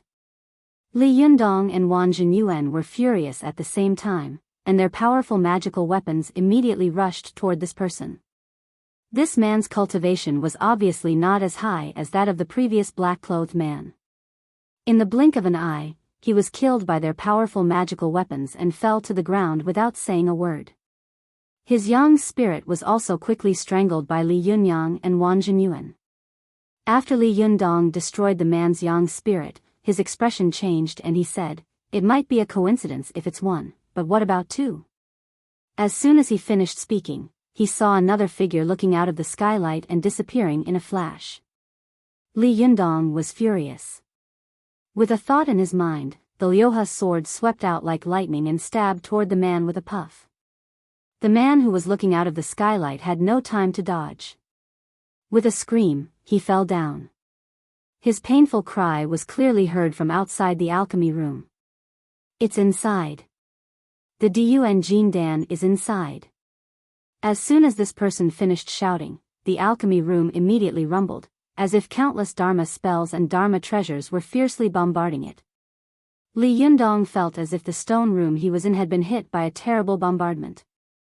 Countless cannonballs poured down, shaking heaven and earth, causing the gravel and dust in the stone room to fall continuously. Wang Jinyuan's face was livid. He gritted his teeth and said, "What the hell is going on? Why are there so many people? Zhong Qingsong, do you dare to betray me?" Li Yundong's face was as dark as water. He quickly looked around, as if he wanted to see how long the stone room could last under the bombardment of magical items and magic. Wang Jinyuan noticed Li Yundong's actions. He snorted coldly and said proudly, "Jinrenli, there's no need to look. They won't be able to break in. I've set up more than a dozen magic formations here. Unless a lightning retribution master attacks, they won't be able to break in for a while." As he spoke, Wang Jinyuan raised his head coldly and looked at the skylight. He said coldly, "When I came in, I had already sealed the entrance. If they want to come in, they can only come from here." Li Yundong snorted.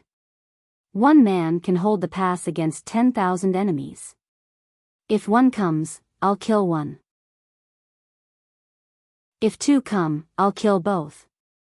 Wang Jinyuan sneered and said, "That's true, but how many can we kill? What if they just surround us? Are we going to stay here forever?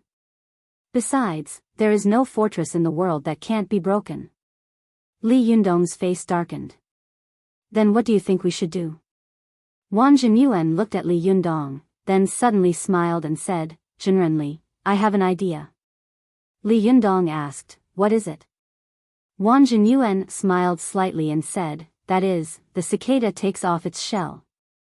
As he spoke, he suddenly waved the horsetail whisk in his hand, and the tail of the whisk wrapped around a Diyuan Jindan floating in the air. Then, he quickly turned into a green light and fled toward the skylight. As soon as Wang Jinyuan escaped, Li Yundong immediately went out of his body with his yang spirit and followed him out of the skylight. As soon as Wang Jinyuan escaped into the air, he gritted his teeth and shouted at Li Yundong with deep hatred, "Li Yundong, there are still 3 Diyuan Jindans down there. Don't you think it's enough? Why won't you let me go?" After that, he instantly turned into a green light and fled to the horizon. Li Yundong was shocked and angry. He knew that Wang Jinyuan was trying to get rid of him, but he couldn't chase after Wang Jinyuan, because there were indeed 3 Diyuan Jindans in the alchemy room under his feet. If he chased after him, he would really lose everything. Even the colorful brilliance of the Diyuan Jindans was still shining brightly. Other cultivators who had come to rob the panaceas would not believe it. Wang Jinyuan is good. How bold. There were 4 Diyuan Jindans, but she only took 1. Li Yundong's heart was filled with rage and shock. If Wang Jinyuan had taken the Diyuan Jindans as well, he would have chased him to the ends of the earth, even if it meant risking his life. If he had taken 3, the brilliance in the stone room would have been greatly reduced, and the other cultivators would naturally chase after the person who had more panaceas. But Wang Jinyuan had only taken 1. He didn't even take 2. It was as if he was afraid that his plan to lead the trouble to Li Yundong would fail, that he could not escape, and that Li Yundong would not be attacked by everyone. This man is ruthless. He is an enemy, not a friend. I can't let him go. Li Yundong was extremely angry. Just as he was about to flick the burning thumb pot, countless powerful magical weapons flew over from all directions in the night. These magical weapons of various colors were like stormy waves, forming a huge torrent, smashing toward him. He hadn't slept well last night, so he had a splitting headache. He would make up for it tomorrow morning. Chapter 573. Li Yunyang looked around quickly and saw that most of the cultivators around were hiding in the night. They didn't show their figures, but attacked from a distance with their powerful magical weapons. Obviously, they didn't want to reveal their true identities, in case they really grabbed the Diyuan Jindan and attracted the attention of others. Watch net. 7 KOM. In the blink of an eye, the Tiandu peak of Mount Huangshan was boiling under the night sky. For a time, all kinds of powerful magical weapons were falling like stars in the sky. Even though Li Yunyang was strong, he couldn't stop so many powerful magical weapons from smashing toward him.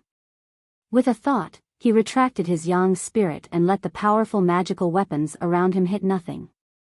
Suddenly, he heard a familiar voice shouting outside, "Yundong, be careful." Li Yundong was shocked. "Choner? Why is she here?" "Nonsense, truly nonsense." Soon, Su Chan screamed, "Ouch! Don't hit me." Her voice faded into the distance in an instant, as if she had fled far away in an instant. Some cultivators shouted, "Catch them. Let's see if Li Yundong will hand over the Diyuan Dan." Li Yunyang was furious. Immediately, his yang spirit came out of his body again and turned into the Dharmakaya of Wisdom King with 3 heads and 6 arms. He made a Mahamudra in the direction of the voice. With a bang, the cultivator who said he wanted to catch Su Chan suddenly screamed and stopped moving. At this time, Zhou Qin quickly jumped to the top of the alchemy room and stood next to Li Yundong's yang spirit. She asked nervously, "Master, are you okay?" Li Yundong glared at her angrily. "Why are you here? Didn't I tell you to stay at home?" Zhou Qin was stunned when she heard this. Just as she was about to speak, Zi Yuan also flew to their side and said quickly, "Don't pursue this matter at this time. It's my fault. Hurry up and think of a way to deal with the matter at hand." While the 3 of them were talking, many cultivators around them controlled their magic treasures and magic to attack Li Yundong. At this time, Li Yundong no longer dodged. He held the reincarnation 9 seals in his hand and kept waving his 6 arms like a 1,000-armed Buddha. In an instant, he made countless big handprints in front of him, blocking the attacks of the powerful magical weapons and magic spells around him one after another. A cultivator hiding in the darkness shouted, "Li Yundong, hurry up and hand over the Diyuan Dan.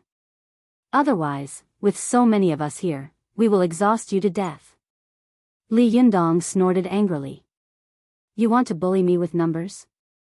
All right, bring it on."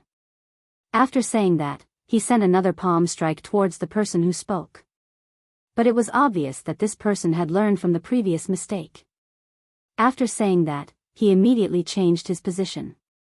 After Li Yunyang's golden Mahamudra shot out, it was like a stone sinking into the sea, without any reaction. But very quickly, the magical weapons and spells from the surroundings once again attacked like a stormy sea. In the dark night, the wind blew violently, fireballs danced in the air, and the flying swords of various sects were like lightning, running amok. For a moment, all kinds of strange lights shone brightly on Sky Capital Peak, brightly illuminating the surroundings. Facing the siege of everyone, Li Yundong did not panic. He pinched the Mahamudra with 2 hands, and the other 4 quickly pinched the reincarnation 9 seals to resist the tide-like attack. After he finished reciting the mantra, he shouted loudly, and an immovable Vajra Samadhi Mahamudra, which could not be moved by the wind, suddenly appeared in front of him. With a bang, a Vajra Arhat suddenly appeared around him. These Vajra Arhats were all shining with golden light. They were either sitting cross-legged or standing with their palms together. They were chanting Sanskrit scriptures, like a golden city wall, firmly wrapping Li Yundong and the others in it. The surrounding magical weapons and powerful magical weapons hit it, creating waves of golden ripples, but they were unable to break through the golden city wall. From a distance, one could see that all kinds of meteors on Tiandu Peak were rushing toward a golden ball of light. For a moment, the sky and earth were shaking, and rumbling sounds were heard. Zhou Qin's eyes widened as she looked at the scene in front of her. She asked in surprise, "Master, what kind of magic is this?" Zi Yuan was experienced and knowledgeable. She quickly said, "Is this the Mahamudra? It's impossible. How could it be so powerful?" Li Yundong said in a deep voice, "This is the real mantra Mahamudra. Now is not the time to talk about this. Hurry up and leave with the Diyuan Dan. I'll hold them off." Zi Yuan immediately rejected him and said flatly, "No. As soon as we leave with the Diyuan Dan, they will immediately turn around and chase after us. Didn't you see that none of these cultivators dared to reveal their identities? How do you know which cultivators are still hiding in the dark and haven't made a move? Li Yundong gritted his teeth and said, then what should we do? Zi Yuan thought for a moment and said, how many Diyuan Jindans are left? As Li Yundong performed the Mahamudra, he said, Wan Jinyuan refined 4 elixirs in 1 furnace. He took 1 for himself, so there are still 3 left. Zi Yuan was shocked. 4 elixirs in 1 furnace? Wan Jinyuan is amazing. Li Yundong gritted his teeth and said, he's more than amazing. He simply won't stop until I'm dead. He threw 3 Diyuan Jindans to me. Humph, how generous. Zhou Qin said angrily, this guy is sinister and vicious. Isn't he harming others by throwing this hot potato to you at this time? Master, what should we do? Should we throw this hot potato to someone else? Zi Yuan was shocked and immediately said, no. Li Yundong also laughed angrily and said, what are you talking about? Since he dares to throw it away, I dare to take it. I'd like to see who can snatch this Diyuan Jindan from me. Zhou Qin said nervously, but master. The enemy is in the dark while we are out in the open. We can't advance or retreat, and we don't know how many enemies there are. What should we do? As she spoke, the magic weapons around her bombarded the golden walls made of Vajra Arhats one after another like a storm. It seemed that the attacks would never stop. The Vajra Arhats, which were originally shining with golden light, slowly dimmed, and some places were even shattered by the bombardment. Some cultivators were overjoyed and shouted, he can't hold on any longer. Let's work harder. Li Yundong gritted his teeth and shouted loudly. After making the fixed fundamental seal, he quickly made another Akuo seal with his hands and said, ah. Ji sui fu luo luo shi. Ah. This roar suddenly shook the sky. In an instant, a shining golden Buddha appeared above Li Yundong's head. This Buddha was sitting on the flame lotus throne, with 7 colorful halos around his back. He crossed his hands, and his 2 thumbs were stretched out vertically. The middle section of his 2 index fingers was straight, and he used his 2 index fingers to support his thumbs. In the palm of his hand, a soft light kept gushing out. As soon as the Vajra Arhats around him came into contact with this light, they immediately shone with golden light again. For a moment, the shaky golden city wall immediately became as solid as gold, and it was even more stable than before. For a moment, the chanting of these Vajra Arhats was loud, as if thousands of Buddhas were paying homage. The chanting sound lingered on Tiandu Peak, even louder than the sound of magic and the explosion of magic weapons. After Li Yundong stabilized his position with one move, he looked at the powerful magical weapons that were constantly attacking him and said with an angry smile, do you think I don't have any powerful magical weapons? Liuha. As soon as he finished speaking, the Liuha flashed behind him and flew into the air. In the blink of an eye, it turned into a speck of starlight. But after a while, this speck of starlight turned into 2, 3, and countless specks of starlight. When they fell again, it was an overwhelming sword rain. The Liuha instantly split into countless sharp swords in the air, attacking the cultivators hiding in the darkness around him. At that time, Yen Fong had relied on the Liuha to fight against many people alone. On Mount Gazao, she had beaten everyone until they had no way to fight back. At this time, in the hands of Li Yundong, whose cultivation was higher, the power of the Liuha was even greater. When the surrounding cultivators saw the Liuha coming at them, they were all shocked. None of them had expected that Li Yundong would be able to fight back in the face of the siege of so many people alone. For a moment, everyone was caught off guard and was beaten to a pulp. Ding Nan was dumbfounded. She stammered, Master, what kind of magic is this? Li Yundong is too powerful, isn't he? Jing Yuan's eyes shone brightly. He looked at Li Yundong with great vigilance and said, this is the mantra Mahamudra S. Akuta Mudra. Don't you think the handprint of this Amateus Buddha looks like a lotus? The power of this handprint lies in its ability to increase the mighty Buddha nature.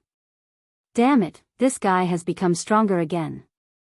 If he really gets these 3 Yuan Jindans, humph, coupled with the Lyoha in his hand, he will really be able to do whatever he wants in the cultivation world. No, we must stop him. Ding Nan's eyes were still fixed on the majestic Li Yunyang. She subconsciously asked, how can we stop him? Jing Yuan's eyes flickered. He glanced at Alba and suddenly laughed grimly. He said to Ding Nan, go, take her out and exchange her for a Dun Jindan. Let's see how Li Yundong will react. Ding Nan was shocked. Me? Here? Nonsense, are you deaf? Jing Yuan stared at Li Yundong, as if he wanted to find his flaws from his every movement and expression. However, although Li Yundong was being besieged at this time, he was relying on his powerful Zhenqi and powerful mantra Mahamudra Kung Fu to fight against many people without falling into a disadvantageous position. Ding Nan was not a fool. She naturally knew that if anyone stood up at this time, they would definitely become the target of Li Yundong's hatred. Even if Li Yundong gave in and she got the Dun Jindan, she would immediately become another target of the cultivators in the world. This was definitely a job that required a knife to cut one's head out and a knife to cut one's head in. Ding Nan cursed in her heart, but she said with a pleading face, Master, it's not good now, is it? What if? But before she could finish speaking, Jing Yuan suddenly turned his head and stared at her with a terrifying and gloomy look. He said coldly, do you want to die? Didn't you hear what I said? Ding Nan was frightened by Jing Yuan's expression at this time. She suddenly realized that in the face of the great temptation of the Dun Jindan, Jing Yuan could no longer maintain his hypocrisy and calmness. At this time, this cold, cruel, ruthless, and ferocious Jing Yuan was his true face. Ding Nan's heart was cold. She suppressed the raging anger and shock in her heart, forced a smile at Jing Yuan, and then dragged Alba to the field. Ding Nan stood under the door of the immortal cave and looked up at Li Yundong, who was majestic in the alchemy room. She looked at Zhou Qin, who was close to Li Yundong, and cried in her heart, why me? Why is it always me? Why is she always able to stand on top of me in all her glory? Why is this happening? Jing Yuan saw Ding Nan standing not far away and looking at Li Yundong in a daze. He lowered his voice impatiently and roared at Ding Nan, why are you in a daze? Ding Nan's body trembled. She gritted her teeth, raised her head, and shouted at Li Yundong, Li Yundong. Stop right now. Otherwise, I'll kill her.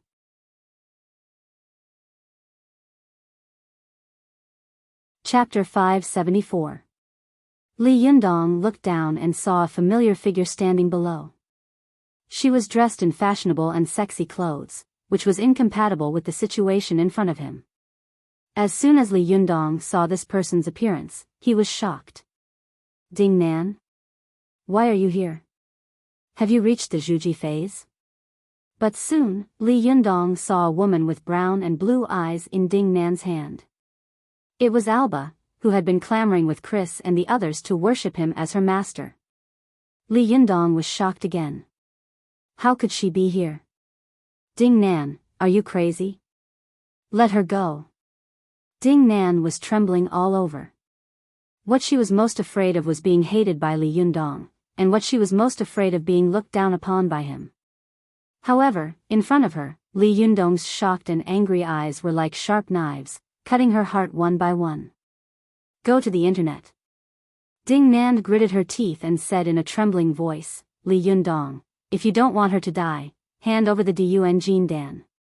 Li Yundong seemed to be unable to believe his eyes.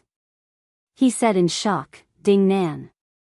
Have you been with Jing Yuan for too long that you've lost your humanity? How could you take an innocent person as a hostage? Are you still the Ding Nan I know? Ding Nan suddenly felt as if a sharp knife had pierced her chest, and her whole body trembled uncontrollably. She giggled while crying and said, yes, I'm no longer the Ding Nan you know. Hurry up and make a choice. Whether this person lives or dies is up to you. Although Alba didn't understand Chinese, she was not a fool. Seeing this situation, she could guess what was going on. She shouted at Li Yundong in English in horror, "Help, master, help me." Alba was also a rare beauty. She was tall and sexy and had a strong South American style. At this time, her pleading really softened the hearts of those who heard it. Many cultivators turned their faces away and couldn't bear to look at her anymore. There was a hint of sympathy in Li Yundong's eyes. He shook his head secretly and said to Ding Nan in a cold voice, "Ding Nan, you have already fallen into the devil's path. Moreover, if this Diyuan Jin Dan is given to you, it will definitely fall into Zheng Yuan's hands." Zheng Yuan could be said to be a man with a human face but a beast's heart. If the Diyuan Jin Dan fell into his hands, more innocent people would definitely die. As the saying goes, doing good breeds great evil. In order to save Alba, I let more innocent people die in the hands of Zheng Yuan. This is not a good deed, but an accomplice to a villain, a great evil in the world. Li Yundong's eyes gradually turned cold, and he said in a cold voice, "But I want to tell you, if you dare to kill her, from now on, you will no longer be my friend, my classmate, but my enemy. When I see you again, I will no longer be lenient and will definitely enforce justice on behalf of the heavens. Anyone who dares to harm the people around me, I will definitely chase them to the ends of the earth. No matter how vast the sky is, there is no place for them to hide. No matter how vast the earth is, there is no place for them to hide." Li Yundong's words were resolute and murderous, which made people's hair stand on end. For a moment, Tiandu Peak was quiet. Some people looked at Ding Nan and Li Yundong quietly, watching the changes in the situation on the field. Some people were shocked by Li Yundong's words and even began to retreat. Ding Nan was no exception. She was shocked by Li Yundong's amazing momentum. She subconsciously took a step back and loosened her grip on Alba's throat a little. As soon as Ding Nan loosened her grip, Alba immediately noticed it and began to struggle frantically. Ding Nan was absent-minded and accidentally let Alba escape. She ran 2 steps forward. Zheng Yuan, who was hiding in the dark, saw that Ding Nan had no reaction. He was furious and waved the horsetail whisk in his hand. Suddenly, the whisk lashed out like a whip and grabbed Alba back. Only then did Ding Nan react. She quickly rushed back to Zheng Yuan's side, forced a smile, and said, "Master, Li Yundong doesn't fall for this. What should we do?" Zheng Yuan grinned hideously and said, "Then kill her. It's good to disturb Li Yundong's Taoist heart." After saying that, Zheng Yuan raised his hand and was about to slap the top of Alba's head. Alba suddenly let out a horrified scream. Ding Nan trembled all over. She quickly stopped Zheng Yuan and said, "Master, don't." Zheng Yuan turned his face with cold eyes and looked at Ding Nan suspiciously. He said word by word in a cold voice, "Are you the Pinger I know?" Ding Nan's heart tightened. She forced a smile and said, "Master, what are you talking about? If I'm not Pinger, who am I?" Zheng Yuan's eyes were like lightning as he stared at Ding Nan's face, as if he wanted to see through her heart at a glance. "The Pinger I know is not such a wishy-washy person. It's not a big deal to kill such a nobody, let alone a foreigner." "Humph, how dare you speak up for her?" Ding Nan broke out in a cold sweat. She thought quickly and said, "Master, you have always taught me to think about the way out before entering the city gate. What if Li Yundong refuses to let us go after we snatch the Diyuan Jindan? Or, if we don't get it and fall into an extremely disadvantageous situation, Li Yundong will come to make trouble for us again. At that time, having a shield is better than not having one, right?" Zheng Yuan stared at Ding Nan for a long time until she almost couldn't stand still. Then he snorted, withdrew his palm, and said coldly, "Then I'll let this foreigner live a little longer." After that, he stood with his hands behind his back and looked at Li Yundong gloomily. He said in a low voice, "This guy is relying on his high cultivation to guard this place. It's really tricky. This alchemy room has been attacked for a long time, but it hasn't been taken down for a long time. If the noise is really too big and attracts the attention of the world, what should we do? While he was talking, Li Yundong was also secretly worried above the alchemy room. Although he had shocked Ding Nan with an extremely tough attitude just now, and for a moment, all the cultivators around had stopped attacking together, Tian de Pique fell into a very short silence. Li Yundong looked around and saw that in the thick night, he could vaguely see a few figures flashing, and more people were hiding in the shadows, as if they were waiting for the best opportunity to give Li Yundong a stronger blow. However, he, Zi Yuan, and Zhou Qin were standing above the alchemy room, shrouded in colorful light. They were so clear that they were like stars under the ceiling lights on a stage, showing every detail. This kind of feeling really made Li Yundong extremely unhappy. Zhou Qin saw Li Yundong frown and thought that he was worried that Alba would be taken hostage. She secretly regretted it. If she hadn't been willful, such a tragedy wouldn't have happened. She was sad, so she said in a low voice, "Master, I want to apologize to you." Li Yundong was stunned. "What's wrong?" Zhou Qin hesitated for a moment. She bit her lip and was about to speak softly, but Li Yundong raised his hand and stopped her. Li Yundong said, "If you have anything to say, go back and think about how to get out of this damn place first. Now we have been set up by that bastard Wang Yuan, and we can't stop halfway." Zi Yuan smiled bitterly and said, 3D Yuan Jindans. He's really willing to spend a lot of money. I don't even dare to think about it. It's the first time I've heard of such a big hot potato. My heart is scalded to death. Li Yundong snorted coldly and said, "If you take something in advance, you must give it in advance. 1 Yuan Jindan is enough for a cultivator to break through the bottleneck. Why does he need so many? Unless he wants to mass-produce golden immortal masters." Seeing that Li Yundong didn't care about her mistakes for the time being, Zhou Qin felt a little relieved. She smiled and comforted him, "Master, let's take these 3D Yuan Jindans now and let these guys stare at us." Li Yundong smiled and said, "There are 4 of us, and there are 3D Yuan Jindans here. How should we divide them?" Zhou Qin was stunned, but she quickly said, "Of course, Master, Zi Yuan, and Su Chan will eat them." Li Yundong was stunned. "What about you? You don't want them?" Zhou Qin smiled and shook her head. "I just took the Renyuan Jindan. How can I take the Diyuan Jindan again? No matter how lucky a person is, how can he take 2 elixirs in a row? Aren't you afraid of shortening your lifespan?" Li Yundong took a deep look at Zhou Qin and nodded in his heart. He changed the topic and suddenly asked, "By the way, where's Chaner? I heard her voice just now. Where is she now?" Zi Yuan smiled bitterly and said, "Just now." Su Chan's words alarmed the other cultivators. As a result, the other party's powerful magical weapon came. In a panic, she immediately fled without a trace. At this time, I don't know where she is. Li Yundong didn't know whether to laugh or cry. He shook his head and said, "This girl. Forget it." Although Chaner's spiritual power is not strong, her self-protection skills are quite good. She must have gotten rid of the other party and hid in the shadows like these cultivators, waiting for an opportunity to help me. Otherwise, if the other party had really caught Su Chan, I'm afraid they would have used her to threaten me by now.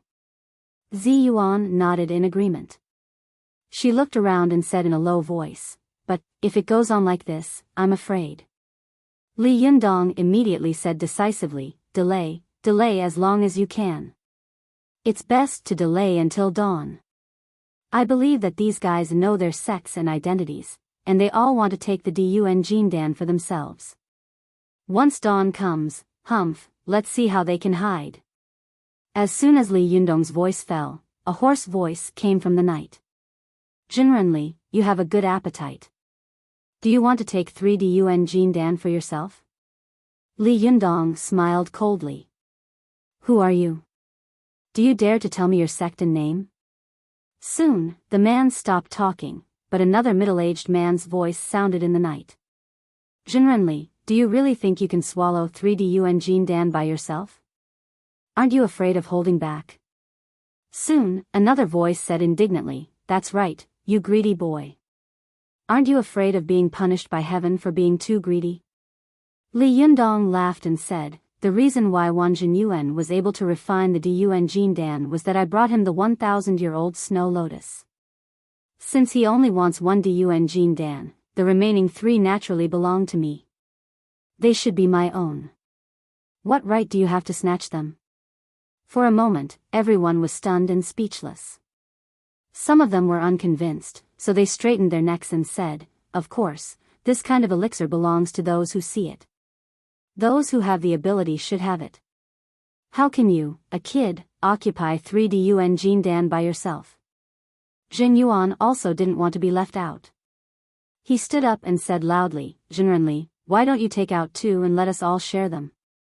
It's better than hurting our friendship. What do you think? As soon as Li Yundong saw Jin Yuan, he immediately gritted his teeth and said, Jin Yuan, how dare you say such a thing? Let me tell you, I would rather feed the Diyuan Jin Dan to a dog than give it to you. Jin Yuan's face changed dramatically, and his expression suddenly became extremely ferocious. Then don't blame me. Li Yundong, don't regret it. Li Yundong laughed wildly and said, if you have the ability, come at me. Although Zheng Yuan had the Hell Wuzhang enchanting jade in his hand, Li Yundong's Shentong just now had really made him very afraid, and his original desire to win had been greatly dispelled. He thought to himself, it's never too late for a gentleman to take revenge. This bastard is arrogant now. When I get the Diyuan Jin Dan and raise the Hell Wuzhang enchanting jade to become stronger, I will definitely torture you until you don't even look like a human or a ghost. As Zheng Yuan viciously cursed Li Yundong in his heart, he slowly retreated and hid his figure in the night. For a moment, Tiandu Peak became quiet again. Everyone seemed to be afraid of something, and they didn't even whisper to each other. The atmosphere was abnormally quiet. Li Yundong felt strange in his heart. He frowned slightly and said, do they also want to delay? No way. Zi Yuan tilted her head slightly and said curiously, there seems to be a strange sound. Li Yundong immediately asked, what sound? Zi Yuan frowned and said, listen, there seems to be a rustling sound. Li Yundong listened and was slightly stunned. It seems that there is indeed.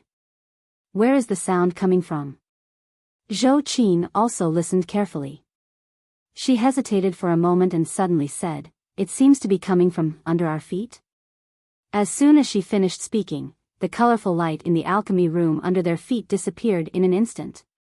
Li Yundong suddenly looked down and saw a figure flash in the alchemy room, grabbing the remaining 3D Yuan Jindans with one hand, and then quickly diving into the medicine pool. Li Yundong suddenly became furious. How dare you make trouble under the feet of Tai Sui? You're courting death. After that, he instantly turned into a green light and chased after the figure. I still owe everyone a new update. I really can't make it up today. What a pity.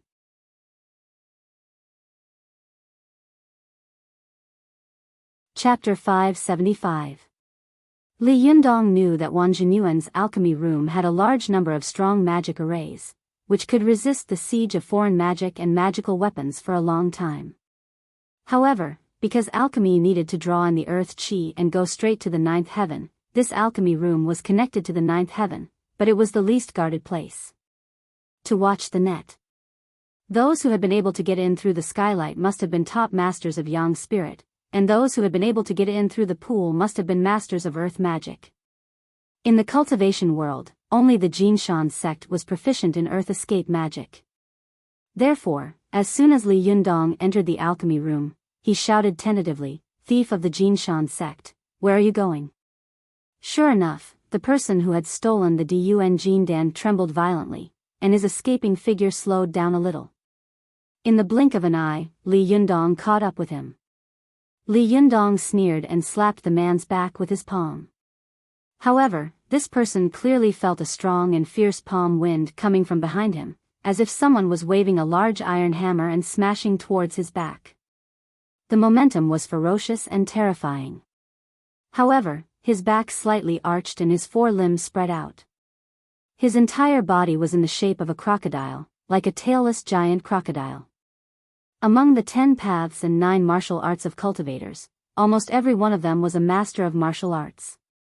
Although the master of the Jinshan sect who stole the Diyuan Jindan was not very honorable, this move of the Bai form was the essence of Xing Yiquan. Xing Yi Zi Xing. He was a Yangtze crocodile. His back was the hardest part of his whole body. It couldn't be cut by a knife or burned by fire. Li Yundong was shocked when he saw this. He knew that this person seemed to be defenseless, but all his gang qi was densely packed on his back. On the one hand, he could detect the strength of the opponent.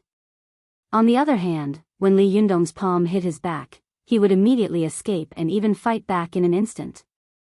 Li Yundong's mind raced like lightning. He sneered and thought to himself, "I'd like to see how well you've mastered this Pai form." After saying that, not only did he not stop, but he also slapped the other person's back with even more force. Li Yundong's palm was as fast as lightning and as fierce as thunder. With a muffled bang, it hit the man's back. The man's whole body shook, and a cracking sound came from the bones on his back. Obviously, his bones couldn't withstand Li Yundong's terrifying bombardment. For a moment, his muscles and bones desperately tried to transmit the power to his limbs to protect him, so as to avoid his spine being crushed by Li's palm. After being hit by Li Yundong's palm, the man suddenly fell into a thick pile of medicinal dregs of the medicinal pool. He was just about to continue drilling into the ground to escape, but Li Yundong's palm just now had almost shattered all the bones in his body. For a moment, his body was so numb that he couldn't move. In the blink of an eye, Li Yundong was in front of him again.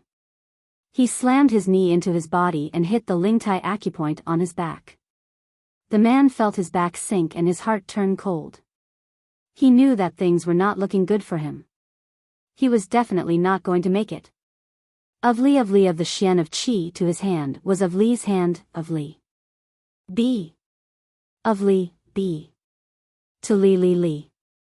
Li Yundong was furious. After taking the Renyuan Jindan, Li Yundong had been in a coma for a long time. If he took the Diyuan Jindan, he would definitely meditate for a longer time. Swallowing the Diyuan Jindan at this time was no different from committing suicide. But this man would rather commit suicide than fall into the hands of outsiders. It was simply harming others without benefiting himself. Li Yundong was furious. He immediately reached out and pinched the man's cheeks. With a crack, he dislocated the man's jaw. Then, he grabbed the man's arm that was holding the pill and twisted it back. The man knew that his arm would definitely be broken by Li Yundong, so he simply let Li Yundong grab him. When he bent his arm back, he struggled with his 5 fingers and flicked the 3D Yuan Jindan in his hand above the medicinal pool. Suddenly, the Diyuan Jindan saw the light of day again, and the alchemy room was once again filled with colorful light. Li Yundong looked up and saw another person quickly getting into the alchemy room. He stared at the Diyuan Jindan greedily and pounced on it. Li Yundong snorted and thrust his hand down. His fingers poked into the man's spine. At the same time, lightning flashed around him, and the Lyoha flew out in an instant, stabbing toward the man who was trying to snatch the treasure. The man who broke into the alchemy room saw that there was no one in the room, but the Diyuan Jindan was close at hand. He was ecstatic, but how could he have expected that there was a terrifying enemy hiding in the medicinal pool? As soon as the Lyoha flashed, he felt a chill in his waist, followed by a sharp pain. With a scream, his fingers were less than an inch away from the Diyuan Jindan, and his body fell down involuntarily. However, this man was only physically injured. Soon, his yang spirit came out of his body. His hand suddenly grew an inch, and he grabbed the Diyuan Jindan in his hand. The man snatched the Diyuan Jindan. In his ecstasy, his yang spirit quickly escaped from the skylight. However, his yang spirit was not very strong, so it could not hide the dazzling light of the Diyuan Jindan. For a moment, the colorful light came out of his palm, attracting everyone's attention. The Diyuan Jindan. It's with him. Some cultivators suddenly exclaimed.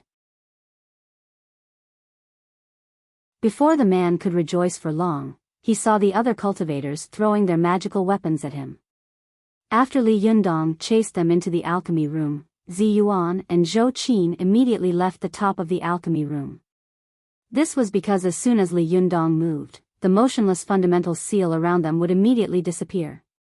If they were still standing there, they would become the target of public criticism and immediately become hedgehogs. It was a pity that the cultivator who had just snatched the Diyuan Jindan was targeted by countless powerful magical weapons and spells as soon as he left the alchemy room. However, he was not a top master with strong cultivation like Li Yundong. He only had time to dodge twice before he was shattered by the countless powerful magical weapons and spells. Zhou Qin and Zi Yuan saw that although the man had been shattered, the Diyuan Jindan was still floating in the air intact. It was even blown up by the strong wind and kept floating upward. For a moment, all the cultivators around stared at the Diyuan Jindan, which was emitting colorful light, with crazy greed in their eyes. All of a sudden, the surroundings fell into a terrible silence. It was like the brief moment of calm before the storm, the moment of serenity before the flash flood, the moment of silence before the eruption of a volcano. Everyone was frozen like a stone sculpture. Only the 3D Yuan Jindan kept rolling in the air. The colorful light dazzled almost everyone's eyes, and their hearts were in a mess. All of a sudden, almost everyone pounced on the Diyuan Jindan. For a moment, there was chaos on Tiandu Peak, and powerful magical weapons were flying everywhere. Just as Zhou Qin and Zi Yuan were about to grab it, they saw that the brilliance of the Diyuan Jindan was covered by the dark crowd. Only a trace of colorful light shone through the gaps of the crowd in the sky. They were stunned to see these cultivators fighting for the Diyuan Jindan. The first one who grabbed the Diyuan Jindan was immediately killed mercilessly by the person who came after him. The second one who grabbed the Diyuan Jindan was much smarter. He grabbed it and stuffed it into his mouth. However, as soon as he stuffed it into his mouth and was about to swallow it, a sharp blade suddenly pierced through his chest. From the bottom to the top, his entire upper body was cut in two, and his head was cut in half. The Diyuan Jindan that had just been stuffed into his mouth once again jumped out of the top of his head, stained with blood and emitting a ferocious colorful light. Zhou Qin was stunned. She was so frightened by the terrible killing scene in front of her that she couldn't help shivering. Although she thought that she was sometimes ruthless enough, even cruel and ruthless, compared with the terrible killing in front of her, who didn't recognize their relatives and didn't distinguish good from bad, who only wanted to grab the Diyuan Jindan, this was the first time she felt the cruelty and indifference of the cultivation world. No one knew what kind of friendship these masked cultivators had with each other, and what kind of relationship they had with each other. But at this time, no one cared so much. Because of the sudden incident, many people had no time to prepare when they received the news. They even contacted their friends. They were afraid that they wouldn't be able to catch up with the birth of the Diyuan Jindan, so they immediately rushed here. However, what most people didn't expect was that Tiandu Peak, where the Diyuan Jindan was born, would become their grave. Oh my God! Zhou Qin said in a trembling voice, "Are they all crazy?" Zi Yuan also looked at the scene in front of her in shock. Suddenly, she said in a cold voice, "I finally know what Wang Yuan is up to." Zhou Qin's eyes widened. She turned her head and asked, "What?" A rare look of intense anger appeared on Zi Yuan's face. She gritted her teeth and spat out word by word, 2 peaches kill 3 soldiers. 3 elixirs kill all greed. Zhou Qin trembled all over. She was not a fool, and soon understood the key point. She cried out in shock, could it be that Wang Yuan wants these sects to fight with each other and form a blood feud so that he can profit from it? Zi Yuan said angrily, "It's not easy for the cultivation world to have a little sign of revival." Some people even ignore the overall situation for their own selfish interests. After this battle, our Chinese cultivation world is very likely to go back 10 years. No. As soon as Zi Yuan's voice fell, a figure flashed beside them. It was Li Yundong, who had come out of the alchemy room. His eyes flickered as he looked at the many cultivators who were fighting. What's wrong? Zi Yuan asked with a frown. Li Yundong shook his head slightly and said, although Wang Yuan put me in a dangerous situation, I don't think he is the one who spread the news of the appearance of the Diyuan Jindan. It should be someone else. Zi Yuan was stunned. She suddenly seemed to think of something, and her eyes quickly searched for someone among the crowd. When she fixed her eyes on Zheng Yuan, her heart suddenly trembled, and her face turned pale. She said in a trembling voice, I know. It was Zheng Yuan. No, I accidentally let him guess the news. Damn it, it was me who provoked him. Zhou Qin also quickly figured out the key point. She also said with a pale face, no, it's my fault. If I hadn't come, then. Li Yundong's face was as dark as water. He immediately shouted, stop talking, now is not the time to talk about this. People are not sages. How can they not make mistakes? Zheng Yuan actually used a vicious plan to kill 3 soldiers with 2 peaches. It's really hateful. However, the current plan is to quickly calm this turmoil. Zi Yuan calmed down and asked, what can you do? Just as Li Yundong was about to speak, he suddenly heard a familiar voice in the air. The voice shouted in surprise, Yundong, I got it. I got it. Li Yundong was shocked. He looked up and saw that Su Chan had suddenly appeared in the crowd. Relying on her agility, she had actually grabbed 3 Diyuan Jindans. The moment she grabbed them, the cultivators around her suddenly pounced on her like crazy, like countless crazy beasts. In the next second, they were going to tear her to pieces. At this time, Chris, who had been chasing after the colorful light, finally set foot on Tiandu Peak, make up for yesterday's update. Another update. The word Tua.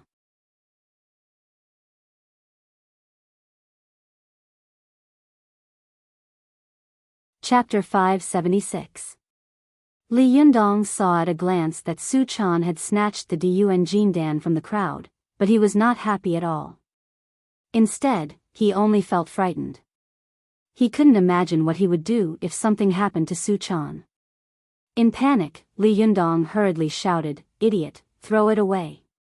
Su Chan was stunned, but she quickly came to her senses.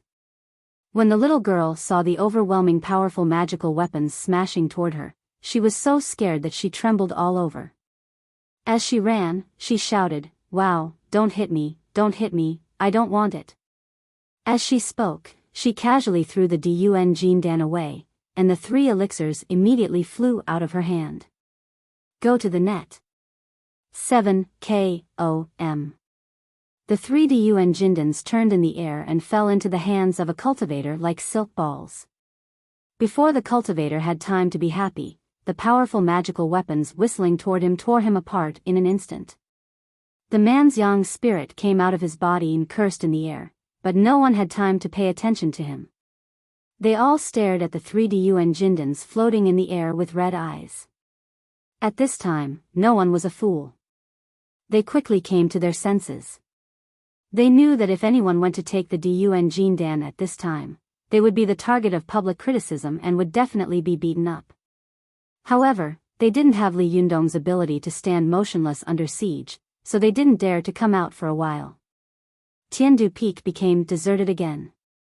There was only blood left on the ground, and the air was filled with the pungent smell of blood. At this time, Su Chan's face was full of fear. She returned to Li Yundong's side, patted her chest, and said in shock, fortunately, I threw it quickly. I was scared to death. Li Yundong glared at her fiercely. What were you thinking just now? Are you crazy? Su Chan was so scared by Li Yundong's roar that she stammered, I just wanted to help you. Li Yundong said angrily, help? Didn't you see what happened to the people who snatched the Diyuan Jindan just now? What would I do if something happened to you? Although Su Chan had been yelled at by Li Yundong in front of everyone, she was quite happy in her heart. She pretended to be pitiful, pulled Li Yundong's sleeve, and whispered, "Well, I'll know in the future. Don't yell at me fiercely in front of so many people. I'm fine, aren't I? I promise I won't do it again next time." Li Yundong couldn't stand such soft words. Even if there was anger in his heart, it dissipated a lot at this time. He snorted and pretended to be angry. Will there be a next time? Zi Yuan, who was standing to one side, saw that Li Yundong was all talk and no rain. It was obvious that he was no longer angry. She quickly tried to smooth things over and said, "Su Chan, how did you get the Diyuan Jindan just now?" Su Chan's face lit up, and she said with a smile, "Isn't that easy? Do you remember how I got the Renyuan Jindan last time?" Li Yundong saw that Su Chan had just felt guilty and ashamed for a short while, and then she immediately wagged her head and wagged her tail, showing off proudly. He glared at her with both anger and amusement. "Did you get it? Why do I remember that it was your master who got it?" Su Chan pouted and said, "You're so annoying. What's the difference?" Li Yundong couldn't help it anymore. He scolded her with a smile, "You're so shameless." Seeing that Li Yundong finally smiled, Su Chan immediately took his arm with a smile and said in a sweet voice, "Yundong, are you not angry with me anymore?" Li Yundong immediately glared at her again. "How can I not be angry? Why are you here? Tell me the truth." Su Chan's face suddenly fell, and she muttered, "You didn't even pursue the matter with Sister Zi Yuan and Sister Zhou Qin. Why did you pursue the matter with me?" Zhou Qin saw that the two of them were flirting as if there was no one else around. She coughed awkwardly and whispered, "Master, what should we do now?" Li Yundong glared at Su Chan and whispered, "I'll settle the score with you when we get back." As he said this, he glanced at Chris, who was standing in the distance, and frowned. "Why is she here? Who else is here? Where's John? He must have come with us, right?"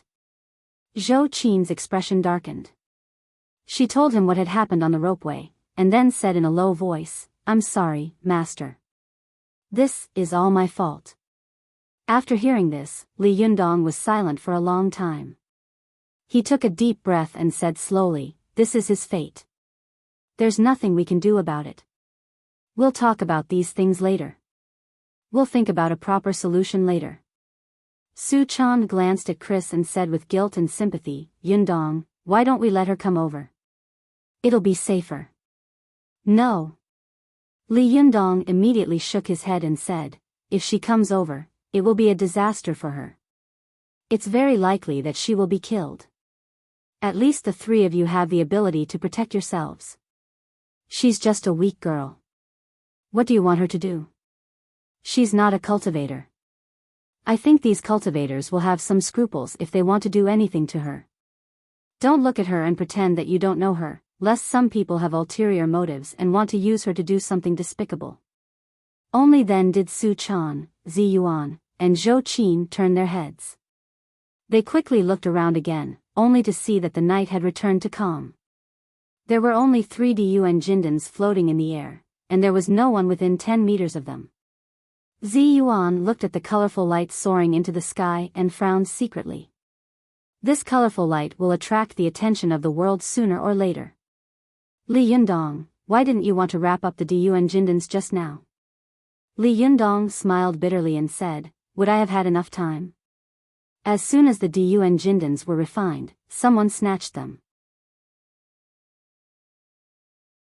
As soon as I rushed out, someone greeted me with a powerful magical weapon.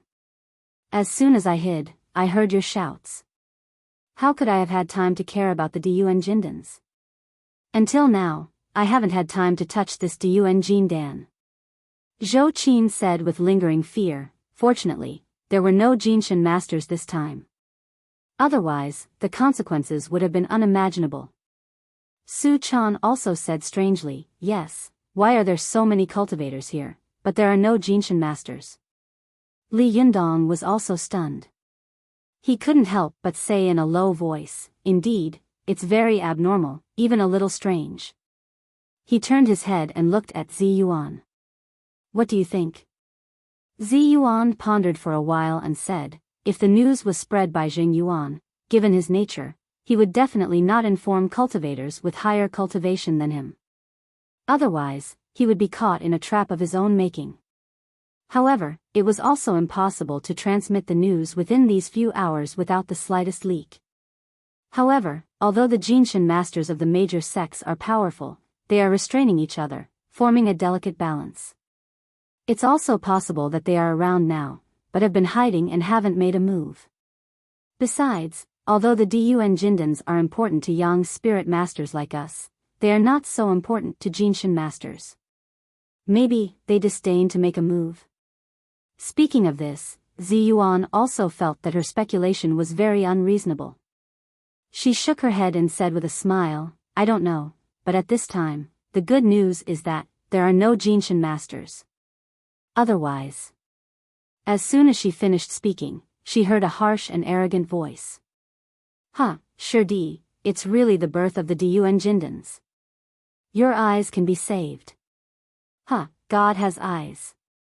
Today, I pinched my fingers and saw the colorful light flashing in the sky. There must be a strange phenomenon. I rushed over to take a look, and I was right. Ha. As soon as Li Yundong heard this voice, his face suddenly changed and he looked in the direction of the voice. Two Taoists quickly appeared around the Dun Jindan. Both of their robes looked very sloppy and tattered. One of them, a tall and thin Taoist, covered his eyes with a black cloth. Obviously, he was blind. The other Taoist was short and fat, with a surly and arrogant face.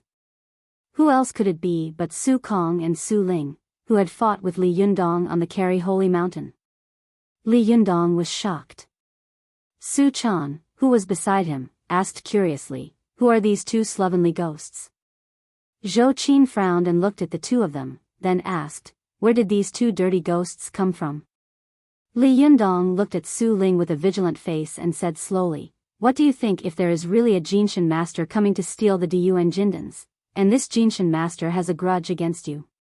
Su Chan, Zi Yuan, and Zhou Qin were stunned at the same time. They quickly reacted and their expressions changed. They said in unison, the Lingkong and Lingkong Taoists of Zenkingism. As soon as they finished shouting, Su Ling immediately looked in the direction of their voices and shouted, strange, there are girls here who know me? When Su Ling saw Su Chan, Zi Yuan, and Zhou Qin, his eyes suddenly lit up. He pulled his beard with one hand and said in surprise, how could there be such beautiful women in this world? And there are 3 of them at the same time? And one of them is a fox spirit? But his eyes soon fell on Li Yundong, who was next to him. Su Ling suddenly became angry and became bold. He laughed angrily and said, it's a small world. Sure di, guess who I saw again? Su Kong put his head close to his ear and whispered a few words. Su Ling snorted a few times, stared at Li Yundong with hatred, and said, why do you care about them? The Dun Jindans can't run away. Could it be that someone will snatch them away in front of me? Humph, whoever dares to snatch what I like, I'll kill him.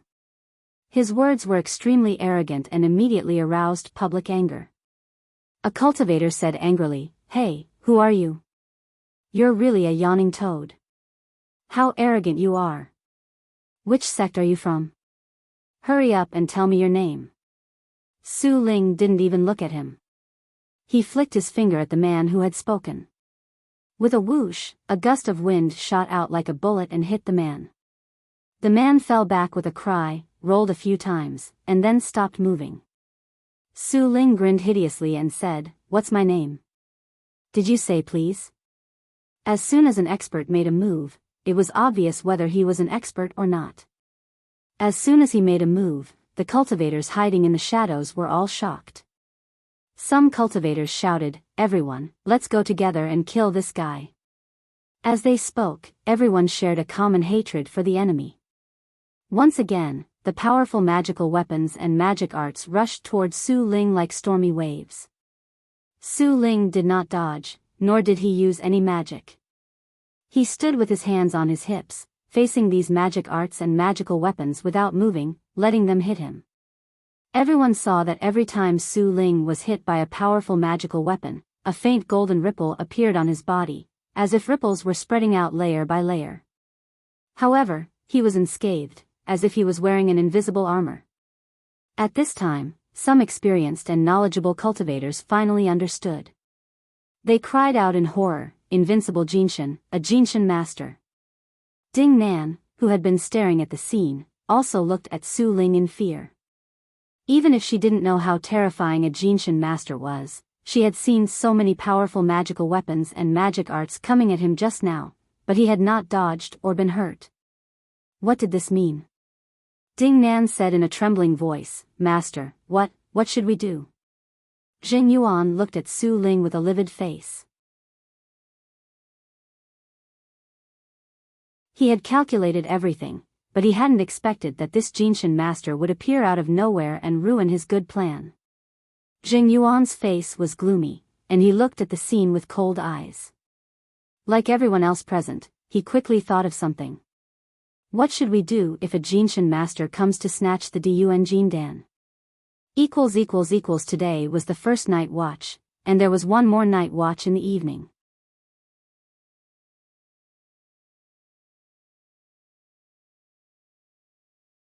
Chapter 577.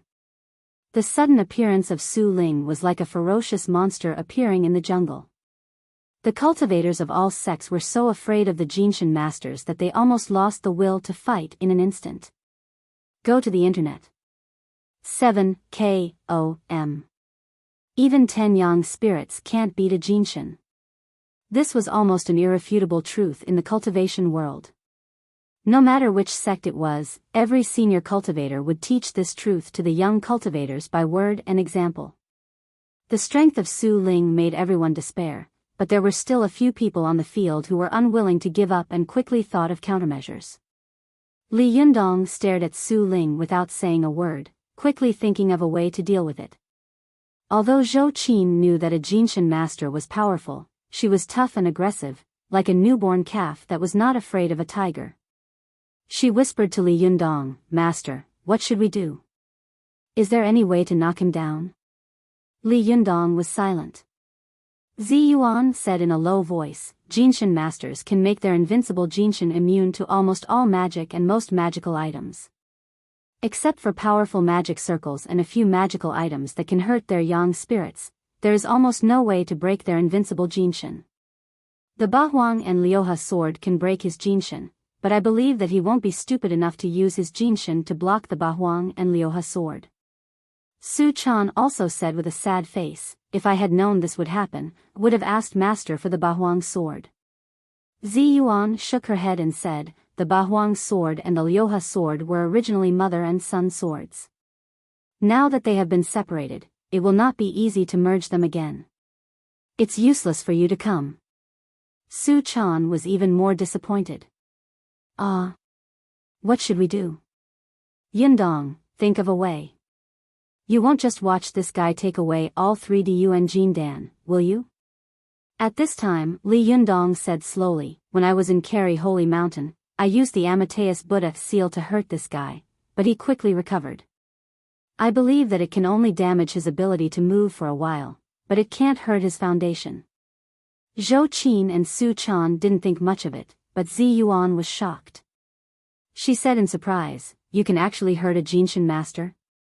This is too exaggerated, isn't it? This is the first time I've heard of a yang spirit expert injuring a Jinshin expert." Li Yundong shook his head and said, "It's nothing. I used the Buddhist language Mahamudra. The time it takes to recite the mantra is long enough for you to circle the world 80 times. With such a long chant, I could only injure him lightly. What's there to brag about?" Zhou Qin gritted her teeth and said, "Master, why don't we help you stall him first? You can use the Amateus Buddha seal." Li Yundong's expression turned cold, and he said resolutely, "No." Last time, in order to hold him back, 3 guardian deities died tragically in his hands, and Dorji Tenzin almost lost his life. Moreover, if Meiduo hadn't turned into Tsing Lam, I wouldn't have had time to make this Mahamudra. If you want to hold him back, you'll be courting death. I can't let you take this risk. Zhou Qin said anxiously, but master, nothing ventured, nothing gained. Someone has to take the risk. Li Yundong glared at her and said angrily, if I say no, then no. Even if we have to enter the tiger's den, it can't be you. Su Chan couldn't get a word in. She looked around and suddenly said in a low voice, Yundong, if we really can't do it, we won't snatch this Diyuan Jindan. Anyway, the Medicine King tripod should still be there. How about we snatch it? As long as there's life, there's still hope. Li Yundong suddenly looked at the alchemy room quickly. His heart skipped a beat, and he shouted in a low voice, overjoyed, I have an idea. Su Chan, Ziyuan, and Zhou Qin were immediately overjoyed and asked in unison, what is it? Li Yundong chuckled. He quickly glanced at the cultivators hiding in the shadows around him and said with a sneer, Wang Jinyuan knows how to divert the trouble. Can't I drive the tiger to swallow the wolf? As he spoke, he suddenly said to Su Chan in a slightly louder voice, Channer, take the Medicine King tripod and leave first. Don't worry about us. Li Yundong's voice was very subtle. It seemed like he was whispering, but it was just loud enough for Su Ling to hear. Su Ling was stunned and looked around in surprise and ecstasy. He said repeatedly, yes, yes, since the Diyuan Jindan was born here, there must be a Medicine King tripod. Where is the Medicine King tripod? I want it too. This time, everyone was furious. It was fine that this guy had snatched the Diyuan Jindan, but he even wanted to take away the hen that laid the eggs? It was really intolerable. Su Chan didn't understand Li Yundong's sudden words at first, but she soon understood. She nodded cleverly and flew toward the alchemy room without saying a word. Su Ling immediately stopped in front of Su Chan and laughed wildly. So it's here. Little fox, stand aside obediently. If you are obedient, I will let you go if I am in a good mood. Otherwise, I will kill you without saying a word.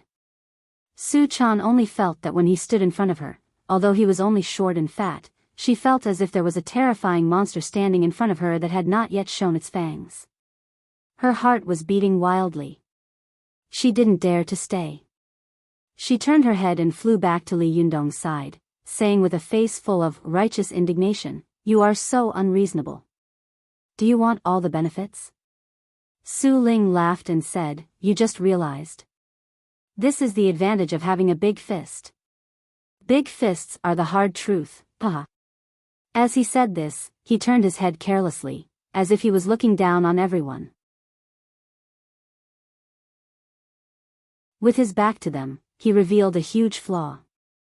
He pressed his hands against the wall of the alchemy room, and Jinshi all over his body rushed out. For a moment, Su Ling's bones crackled like firecrackers.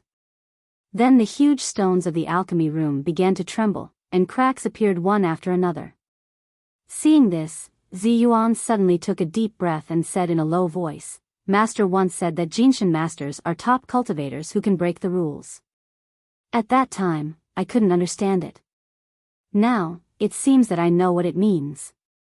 This Su Ling can actually use his own Jinshi to shake the formation inside through the hard rocks, thus breaking the magic formation here. This kind of method is really amazing. Zhou Qin complained, do you still have the mood to praise the enemy at this time? She looked at Li Yundong anxiously and said, Master, it's time to make a move, isn't it? Li Yundong nodded, then immediately shook his head. He said in a deep voice, don't worry. The cultivators of all sects were now all angry, but they didn't dare to say anything. They were so excited that they were like a pile of dry firewood, just short of a raging fire to immediately set the prairie ablaze. When I start a fire, you will follow me in a while. However, you are only allowed to use powerful magical weapons. You are not allowed to approach him. If you find him facing you, run away immediately. Do you hear me? Both Zhou Qin and Zi Yuan nodded. Su Chan asked suspiciously, what about me? Li Yundong shook his head and said, you don't have a powerful magical weapon, so you can't go forward.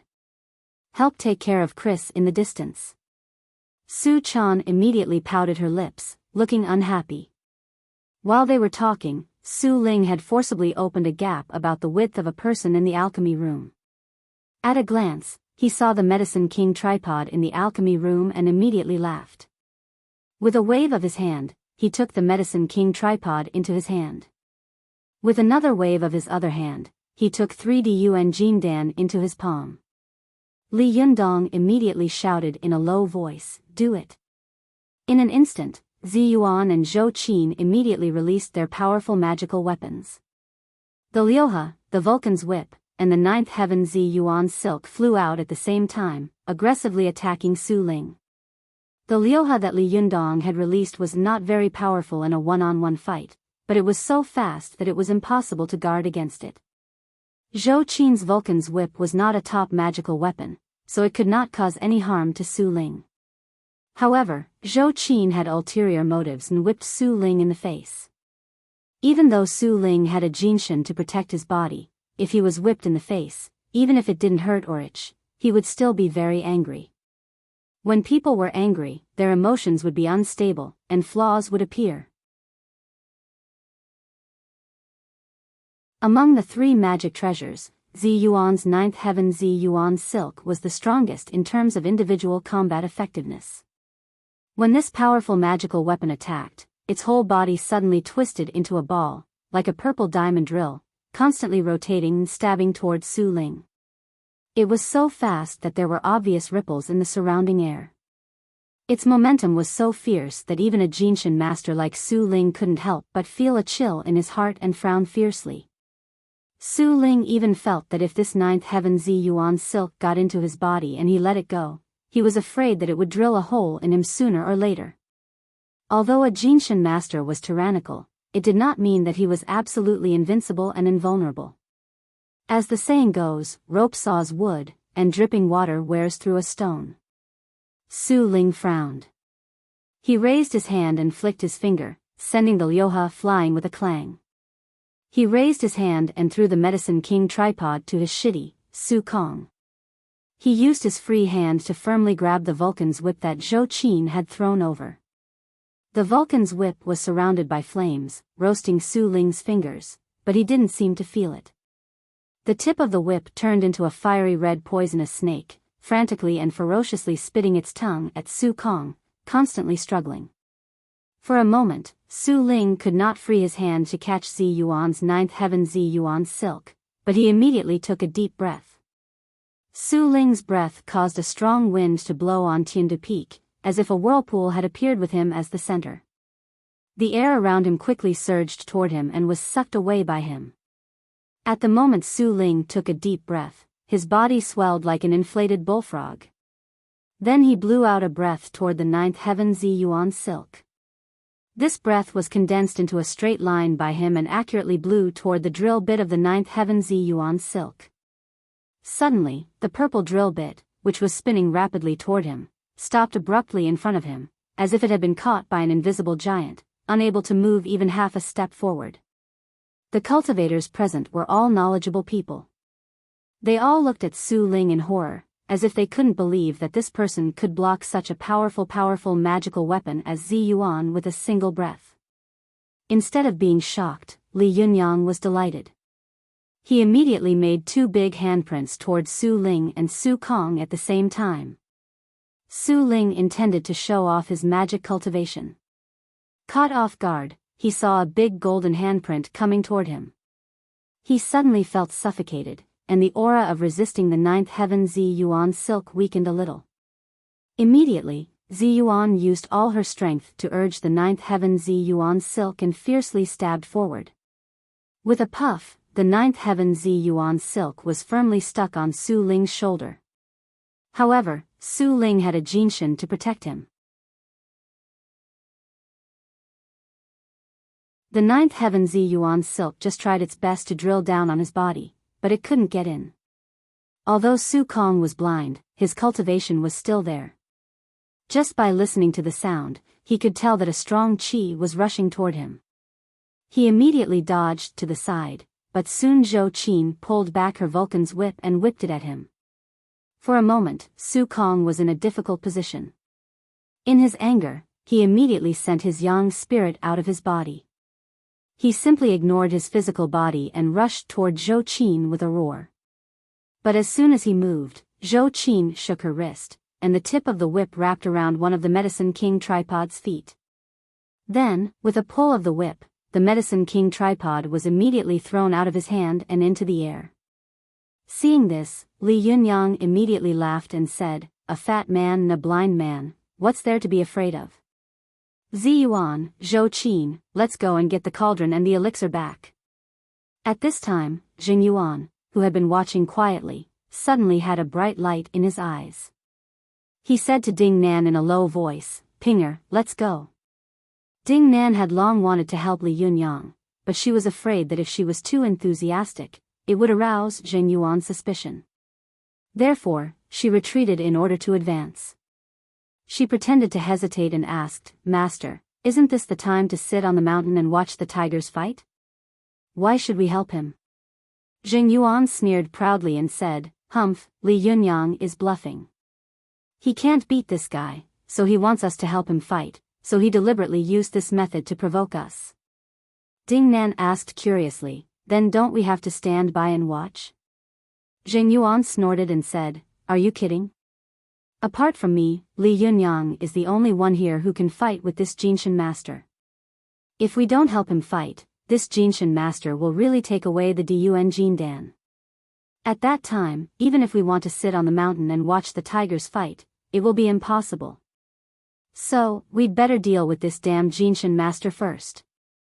After that, he immediately took a step forward and said loudly to Su Ling, "Jinren, do you dare to tell me your name?" Su Ling was angry that he had been caught off guard by Li Yunyang. Just as he was about to fight back, he suddenly heard Jing Yuan shout. He shouted impatiently, "My name is Su Ling. What do you want?" Jing Yuan was overjoyed. He quickly took out the Hell Wuzhang enchanting jade and shouted at Su Ling, "Su Ling." Su Ling didn't know that Jing Yuan had such a vicious, powerful magical weapon. He suddenly felt his whole body stiffen. An extremely cold aura penetrated his Jinshin protection and quickly pierced several important acupoints all over his body. Although it couldn't hurt him at all, it froze his qi and blood and slowed down for a moment. The spiritual power of cultivators all came from the operation of qi and blood, and even Jinshin masters were no exception. At this moment, Su Ling's qi and blood stagnated, and his Jinshin immediately weakened. The ninth heaven Zi Yuan silk, which was constantly rotating on his shoulder, suddenly got into his shoulder with a puff. At this moment, everyone's eyes widened. They all realized that this Jinshin master named Su Ling. His Jinshin had been broken.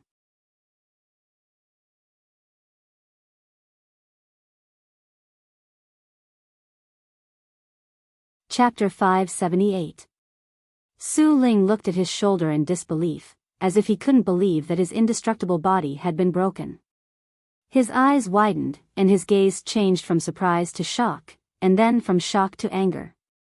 Su Ling subconsciously reached out to grab the ninth heaven Zi Yuan silk that had drilled into his shoulder, trying to pull it out of his body. Watch net. 7 KOM. But as soon as he grabbed the purple silk magic treasure, it immediately changed from a constantly rotating drill to a rapidly cutting blade. Countless tiny blades appeared on its edge, instantly tearing Su Ling's skin.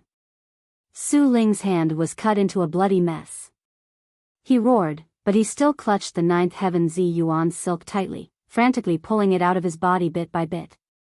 Jing Yuan knew that if he let Su Ling pull the ninth heaven Zi Yuan silk out of his body, Su Ling would become leakless and regain his invincible Jinshin. At that time, he would be in big trouble. Jing Yuan immediately shouted again, "Su Ling! Almost at the same time, Li Yunyang struck out with his palm again, and Zhou Qin also whipped Su Ling. Su Kong immediately stood in front of Su Ling. He could block the Mahamudra and the Vulcan's whip, but he couldn't block Zheng Yuan's insidious Hell Wuzhang enchanting jade. Su Ling's body stiffened again. Although he had taken precautions this time, he still felt numb all over. The ninth heaven Zi Yuan silk, which was about to be pulled out of his shoulder, plunged deeper into his shoulder. Su Ling was furious, and his eyes turned blood red. He reacted very quickly and simply did not pull it out. Instead, he slapped the bottom of the ninth heaven Zi Yuan silk, causing it to pass through his body. Seeing Su Ling's actions, Zi Yuan was shocked. Oh no! This Su Ling is so ruthless. She immediately controlled the ninth heaven Zi Yuan silk to turn into countless tiny purple threads, drilling into Su Ling's wound. Although the ninth heaven Zi Yuan silk looked like silk, it was actually a magical item transformed from the colorful clouds of the ninth heaven. It could change its shape at will. Once it entered Su Ling's body through the wound, it would immediately take root in his body like an old tree and control his meridians and organs. At that time, no matter how powerful Su Ling was, he would not be able to reverse the situation. However, how could a golden body master be a joke? How could he be easily defeated? After Su Ling forced the ninth heaven Zi Yuan silk out of his body, he was furious and quickly pinched his fingers. His whole body suddenly shone with golden light, and his golden body appeared, as if he was wearing a thick layer of golden armor visible to the naked eye.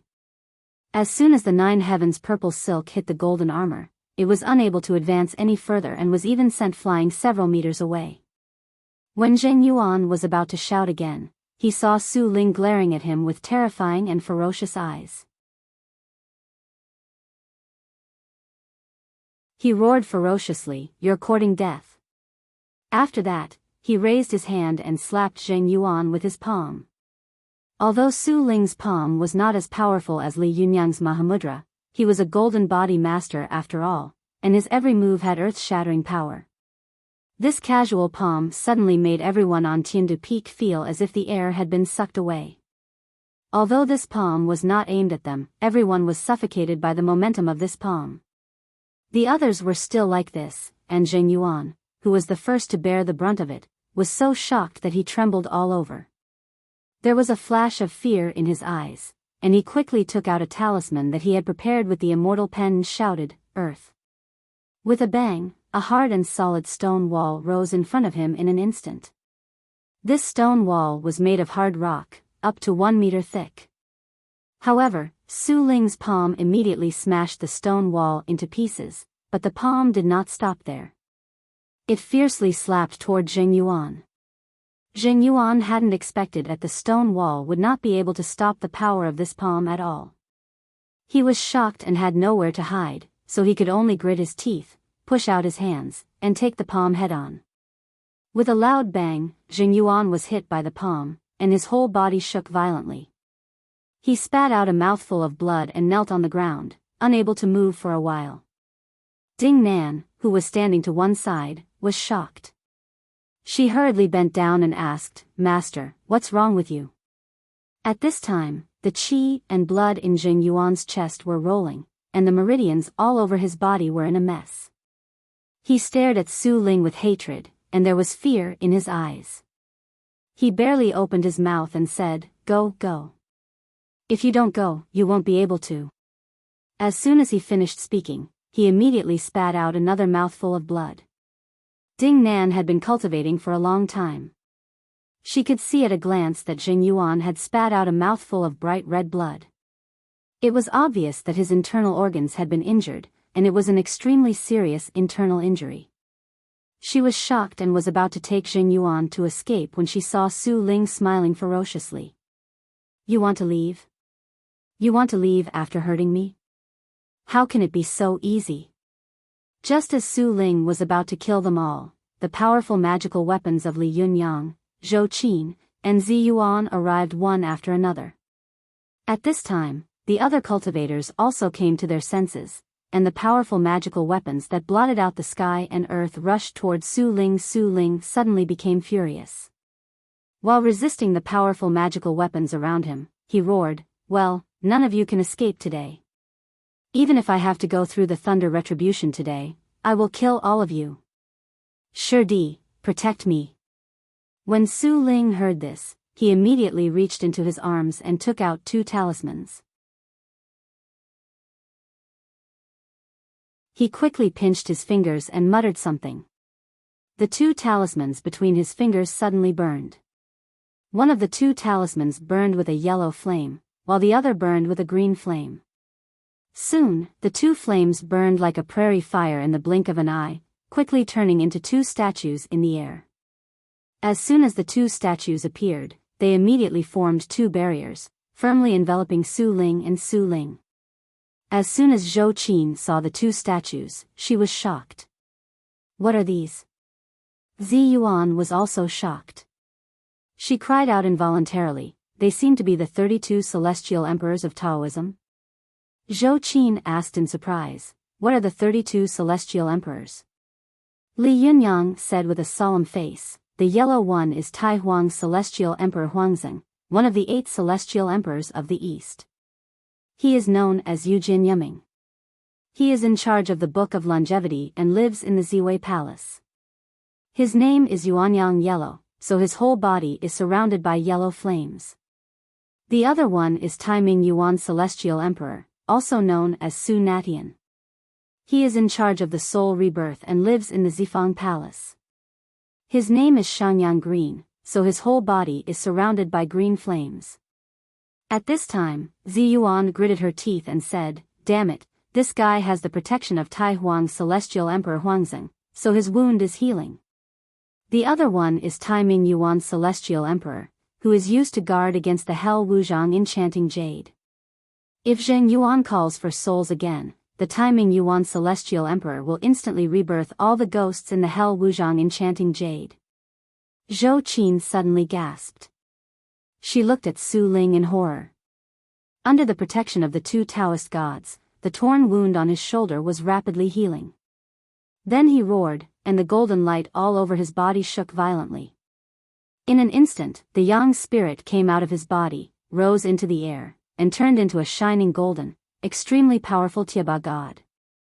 With the protection of the 2 Taoist celestial emperors, Su Ling could use his golden body without fear.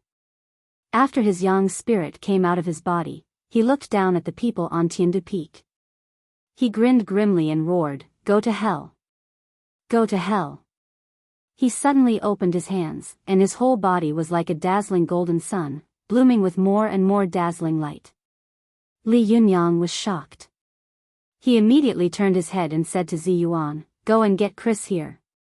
As soon as Li Yunyang spoke, Zi Yuan instantly flashed to Chris, who was already dumbfounded, and pulled her to her side. At this time, Su Ling had already fallen into a state of rage. His golden body was instantly pulled into countless sharp golden threads, shooting indiscriminately in all directions like thousands of arrows. Some of the cultivators who had been hiding in the darkness were pierced by Su Ling's yang spirit doppelganger without saying a word. Some of them were so frightened that they turned around and ran, but Su Ling's doppelganger quickly caught up with them and mercilessly killed them. When Zheng Yuan, who had been seriously injured, saw this scene, his eyes flashed with despair. He gritted his teeth, quickly took out 3 golden needles from his arms, and pierced them into the Baihui acupoint on the top of his head. The Baihui acupoint was an important acupoint of the human body, and it could mobilize the potential and yuanqi of the human body. Zheng Yuan's piercing was tantamount to quenching his thirst with poison. He suddenly felt refreshed, and a stream of blood qi surged all over his body. His face also became ruddy. He took a deep breath, took out 2 talismans, and recited the incantation. In an instant, the ground under his feet immediately sank. He, Ding Nan, and Alba all fell into a pit and hid in the 9 earths. Li Yunyang quickly pinched the immovable fundamental seal with his hands, and with the posture of a Buddha that could not be moved by the wind, He forcibly blocked Su Ling's terrifying large-scale killing move 3 meters in front of him. Su Chan and the others saw that there seemed to be a rain of golden arrows around them. For a moment, screams and wails rang out one after another. Many cultivators immediately died on the spot. The cultivators who had barely managed to resist did not dare to stay any longer. They quickly turned into beams of blue light and fled from the terrifying Tiandu Peak like wolves and rats. Zhou Qin looked at the raging Su Ling with fear and said in a trembling voice, "Master, what should we do? What should we do?" Li Yunyang also looked at Su Ling in shock and couldn't help but say, "It turns out that he didn't use his full strength last time."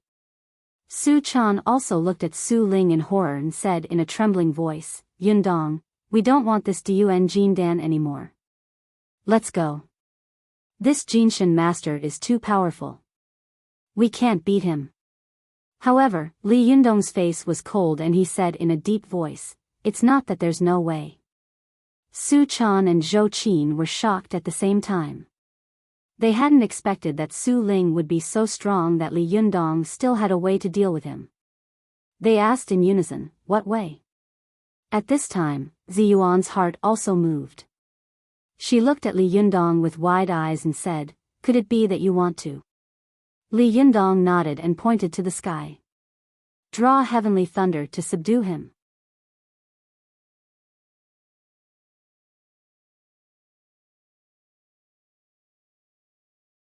Chapter 579. Li Yunyang's words immediately caused Su Chan, Ziyuan, and Zhou Qin to involuntarily look up at the sky. They saw that at this time, the bright moon that had originally been hanging high in the sky had disappeared. No one knew when the sky had gathered with a thick layer of dark clouds. Go to the net.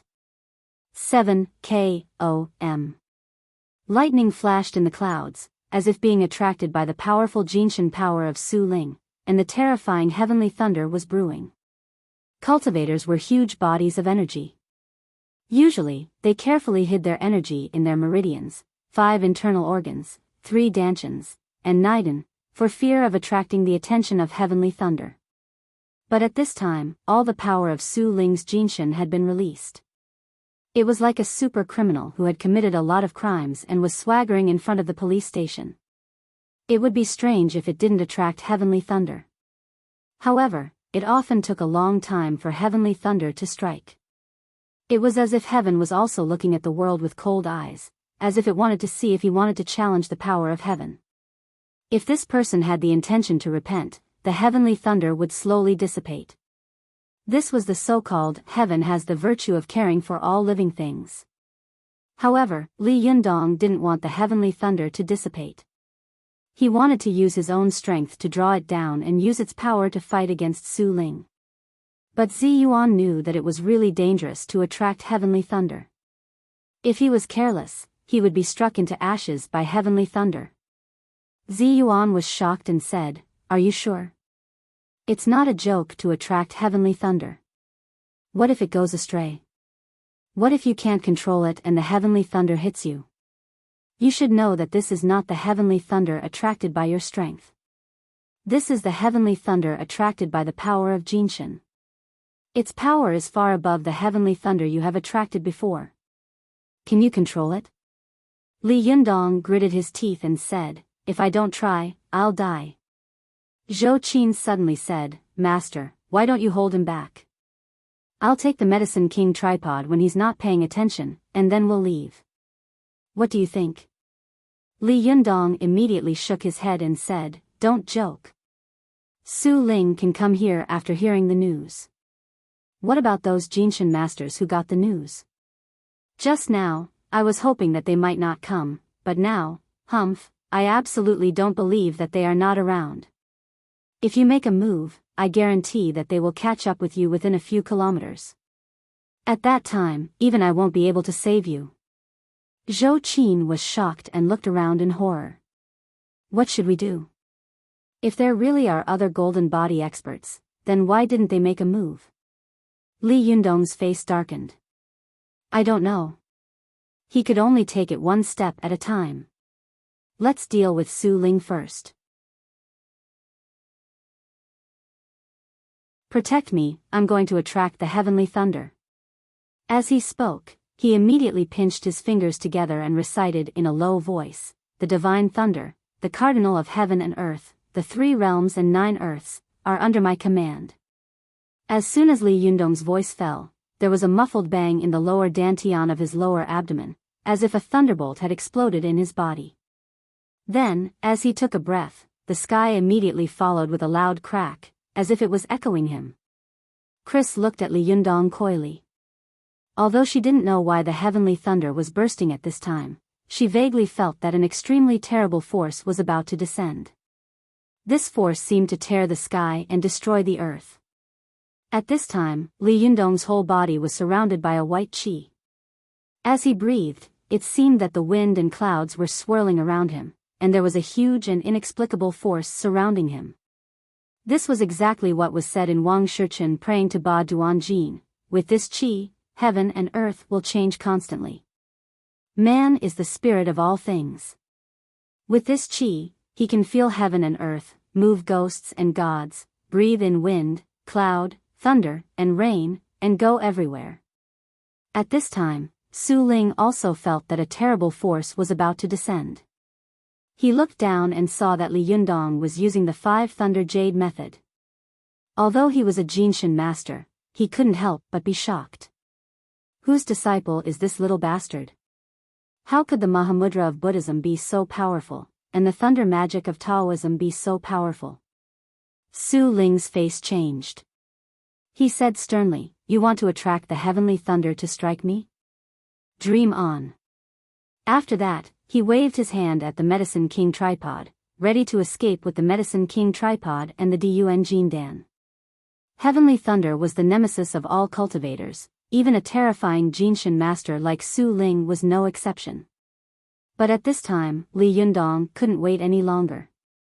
He suddenly pointed at Su Ling and shouted. Jinshi rushed out of his whole body, and the Baihui acupoint on the top of his head was opened. A stream of white qi rushed straight into the sky. Suddenly, there was a loud bang in the sky. The heavenly thunder was attracted by Li Yundong and immediately poured out like a flood from the floodgates. Li Yundong felt as if he was riding a terrifying monster. Although he was holding the reins, he was pulled by this huge force out of control. Fortunately, Su Ling's Jinshin had not returned to his body at this time. Such a powerful energy body was like a huge magnet, sucking in the heavenly thunder and causing it to involuntarily strike him. Su Ling was shocked, and his body was instantly drowned by the heavenly thunder. When Su Chan, Zi Yuan, and Zhou Qin saw the heavenly thunder hit Su Ling's yang spirit fiercely, they were immediately overjoyed. But before they could cheer, they were shocked to find that after the heavenly thunder, the golden light around Su Ling's body had dimmed a lot, but he was still standing as steady as a mountain. Su Ling hadn't expected that this heavenly thunder would not be as terrifying as he had imagined. For a moment, he felt a kind of ecstasy after surviving a disaster. He couldn't help laughing wildly and said, "Heavenly thunder is just so. It can't kill me.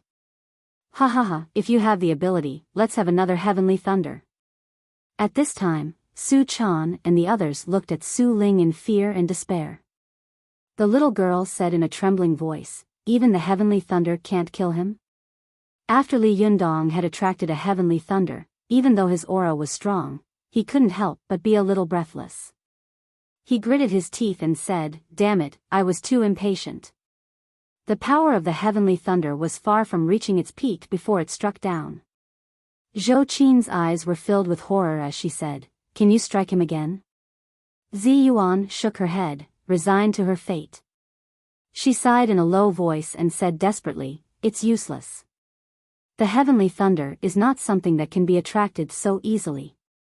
The Jinshin master is too powerful. Even the heavenly thunder can't kill him. Li Yundong is almost at the end of his rope now. Although the fan of 7 treasures hasn't been used yet, it can't deal with this Jinshin master. The most powerful magic of the 2 sects has been exhausted, but they can't do anything to Su Ling at all. I don't believe it." Li Yundong was desperate, but he refused to accept his fate. He gritted his teeth and pinched his fingers again, preparing to attract the thunder again. But at this time, how could Su Ling let him attract the thunder?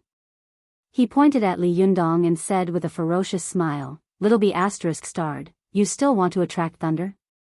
Be careful that I run over your head and attract the heavenly thunder to strike you too." This sentence immediately shocked Li Yundong, who was casting the spell. He suddenly froze and thought to himself, even if I'm not afraid of the heavenly thunder, what about Su Chan, Zi Yuan, and Zhou Qin? Su Ling saw that Li Yundong was hesitating for a moment, as if he had been frightened by him. He immediately laughed wildly and said, "Are you afraid? Little B****, you're not bad. At such a young age, not only do you cultivate both Buddhism and Taoism, but you're also so powerful. Amazing. Even Wu Shouyang and Lu Huayang of the immortal and Buddhist sects were not as powerful as you. Boy, I'll give you another chance. If you take me as your disciple, I'll give you a Diyuan Jindan. What do you think?" Li Yundong spat and said angrily, "Hurry up and kneel down for me. Call me master, and I'll give you a mud ball. What do you think? However, even if you're willing to kneel, I won't accept it. You're a homicidal maniac. It's a shame for the Taoists to have such a scum like you. Be careful, God will take you to the West." Seeing that Li Yundong was still unwilling to admit defeat in such a desperate situation, Su Ling suddenly became furious and said with a ferocious smile, "God has eyes? Even heavenly thunder can't kill me. Do you still expect God to open his eyes?" As soon as Su Ling's voice fell, he suddenly heard a loud crack in the air, and an extremely terrifying thunderclap came. This clap of thunder nearly deafened everyone's ears. Chris was so shocked that she almost fainted. Her ears were buzzing, and she almost lost her hearing. She saw a huge bolt of lightning suddenly fall from the sky, engulfing Su Ling in an instant once again. Boom! The power of this thunderbolt was far greater than before. Su Chan, Zi Yuan, and Zhou Qin saw Su Ling's Jinshan Yang spirit being instantly shattered, turning into countless tiny golden spots of light floating in the air. After the thunder and lightning disappeared, they slowly gathered together and once again changed into the shape of the Jinshan Yang spirit. But this time, the golden light emitted by Su Ling's Yang spirit was so weak that it quickly went back into his body. As soon as Su Ling's Yang spirit returned to his body, he immediately spat out a mouthful of blood. The hand holding the Diyuan Jindan involuntarily loosened. The Medicine King tripod and the Diyuan Jindan both fell into the air and continued to float without a master. When Su Kong heard Su Ling scream, he hurriedly rushed to him and anxiously transferred Jinshi to him. As soon as he moved, the two original Protector Celestial Emperors also disappeared. Su Kong whispered a few words to Su Ling. His Yang spirit looked at the Diyuan Jindan and the Medicine King tripod unwillingly, as if he wanted to snatch them again. But at this time, Su Ling grabbed his hand, coughed up blood, and struggled to say in a low voice, "There's thunder, a master of thunder retribution. Hurry up." With that, he didn't even look at the Diyuan Jindan and the Medicine King tripod. He pulled Su Kong away and turned into two beams of blue light. At this time, Su Chan, Zi Yuan, and Zhou Qin were already dumbfounded. They stared dumbfoundedly at Su Ling and Su Kong, who were fleeing in panic, and couldn't help turning their heads to look at Li Yundong, who was also confused. Su Chan stammered, "Yundong. You're so powerful. You really beat a Jinshan master away." Li Yundong shook his head like a rattle drum and said, "It wasn't me. I didn't attract the thunder at all just now." Zi Yuan was experienced and knowledgeable. She couldn't help but think of something even more terrifying. She looked around with a pale face and didn't say anything for a while. Zhou Qin didn't see the crux of the matter. She couldn't help but smile in surprise and say, "Anyway, master, this strong enemy has finally been driven away." Li Yundong also looked around and saw that Tian Du Peak, which had just been fighting fiercely, was now frighteningly quiet, like a huge cemetery. For a moment, Tiandu Peak was empty and dark. Only the sound of the wind could be heard, and there seemed to be no one anywhere. However, Li Yundong faintly felt that in the dark night, there seemed to be a hidden power that was more terrifying than Su Ling's, peeping at him. After looking around vigilantly, Li Yundong waved at the Dun Dan and the Medicine King tripod floating in the air. The 3 Dun Dan, which had been repeatedly fought over by everyone and had changed owners several times, suddenly flew toward Li Yundong, and the Medicine King tripod followed closely behind. But just as the 3 Dun Dan were about to fly in front of Li Yundong, a hole suddenly appeared in the ground not far from him, and 3 figures quickly jumped out of it. One of them laughed wildly and reached out to grab the Dun Dan. Li Yundong was furious. Without even looking, all the Jinshi in his body poured out like a bomb, slapping toward the man like an avalanche.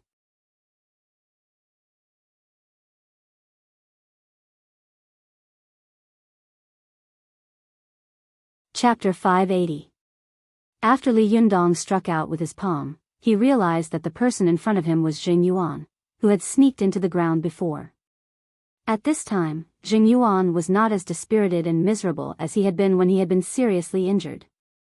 Instead, his face was glowing, and his magic power was much stronger than before. Watch net. 7 KOM. When Jing Yuan saw Li Yundong's palm coming at him, he immediately grabbed Alba, who was beside him, and used her as a shield to resist Li Yundong's fierce palm. Li Yundong was shocked and angry at the same time. If his palm hit her, Alba would immediately turn into a pile of meat paste, and he would also provoke divine punishment. Li Yundong immediately withdrew his palm, forcibly withdrawing his palm's strength. However, it was easier to exert force than to withdraw it. As soon as Li Yundong withdrew his force, Jing Yuan immediately took out the Hell Wuzhang enchanting jade and shouted, "Li Yundong."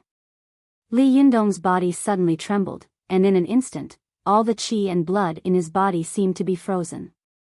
His body swayed and he almost fell down.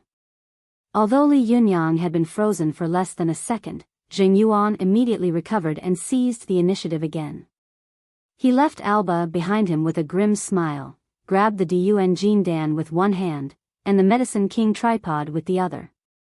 Zi Yuan and Zhou Qin, who were beside him, also reacted quickly at this time. Zi Yuan shouted loudly, and the 9th heaven Zi Yuan silk turned into a sharp blade, quickly cutting toward Jing Yuan's wrist.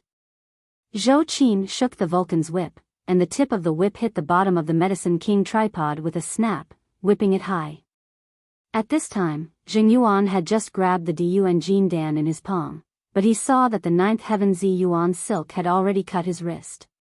The sharp rotating blade made his hair stand on end. At this time, Li Yundong had also come to his senses. He turned his hand and struck out with Zi Yuan's palm. In the blink of an eye, the palm force hit Jing Yuan's body. At this time, Jing Yuan was no longer on guard. He roared wildly, and his body was suddenly blown away like a straw.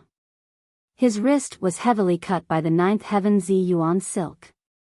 The pain made him involuntarily loosen his 5 fingers as he flew backward. 3 Dun Dan fell out again and happened to fall less than 2 meters in front of Li Yundong. Jing Yuan was sent flying 5 meters away by Li Yundong's palm. He spat out a mouthful of blood and looked at Li Yundong with hatred. He was extremely unwilling and thought to himself, "It seems that I can't get it today, but if I can't get it, you can't get it either." Thinking of this, a ferocious look flashed in Jing Yuan's eyes. He pushed his hands forward, using almost all his strength to push out an extremely fierce palm wind. As the saying goes, a cornered beast will still fight.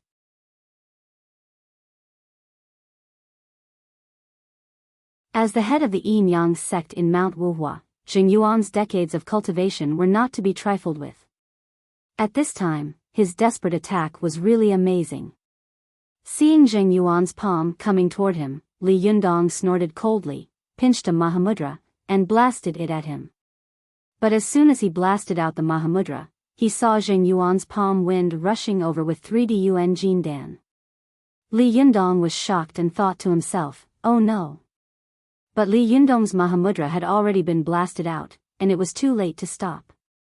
He watched his Mahamudra and Zheng Yuan's palm collide. With a bang, the Dun Jin Dan was the first to bear the brunt. Under the pressure of the two palms, it immediately broke and turned into a cloud of powder mist. This cloud of powder mist was surrounded by colorful light, enveloping Li Yundong, Su Chan, Zi Yuan, Zhou Qin, Chris, Ding Nan, and even Alba. Seeing that the Dun Jin Dan had been destroyed, Li Yundong was about to lose his temper when he heard Zi Yuan suddenly shout in a low voice, Li Yundong, take a deep breath. This is the divine qi of elixir. Take a deep breath. Li Yundong was stunned and subconsciously took a deep breath. Suddenly, he inhaled a lot of the colorful powder mist, and its range shrank a little. At this time, Zi Yuan, Su Chan, and Zhou Qin all reacted extremely quickly. The three of them took a deep breath and sucked in the pink mist, causing it to shrink by 2/3. The mist that had originally enveloped them became extremely thin. Ding Nan was not a fool. She immediately took a deep breath, but her cultivation was the lowest, so she inhaled the least. Chris understood Chinese. Although she didn't know why she was inhaling, at this time, she had completely lost her subjective consciousness and subconsciously had a herd mentality. She also took a few deep breaths. Alba didn't understand Chinese at all. She just breathed normally and sucked in the last few remaining wisps of divine qi of elixir. Zheng Yuan didn't know that his palm had turned the 3 Dun Jindans into a cloud of divine qi of elixir in an instant. Li Yundong and the others had taken everything. He thought that he had destroyed the Dun Jindan, but he didn't get it, nor did he let Li Yundong take advantage of him. He laughed wildly and jumped up to grab the Medicine King tripod in the air. However, after Li Yundong finished inhaling the divine qi, he quickly made a few big handprints with his hands and slapped them heavily toward Zheng Yuan. At this time, Zheng Yuan's power had been greatly reduced, and he had forcibly tried to grab the Medicine King tripod. Seeing that these palms were coming toward him, he almost blocked all his angles and couldn't hide. He was filled with hatred and anger, so he simply slapped the Medicine King tripod and instantly sent it flying. He watched it disappear into the night in the blink of an eye. He was hit by Li Yundong's palms and fell to the ground with a scream.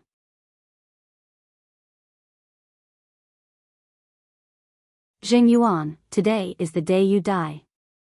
Li Yundong saw that Zheng Yuan was simply harming others without benefiting himself. He was extremely sinister and vicious. With a face full of anger, he was about to step forward and kill Zheng Yuan. However, Ding Nan grabbed Alba and shouted, Li Yundong, if you dare to kill him, I will kill Alba. Li Yundong was furious. He suddenly turned his head, and the jinqi all over his body was like boiling magma. He said angrily, Ding Nan, do you want to die? Ding Nan was so frightened by Li Yundong's roar that she trembled all over. She grabbed Alba and kept retreating, trembling all over.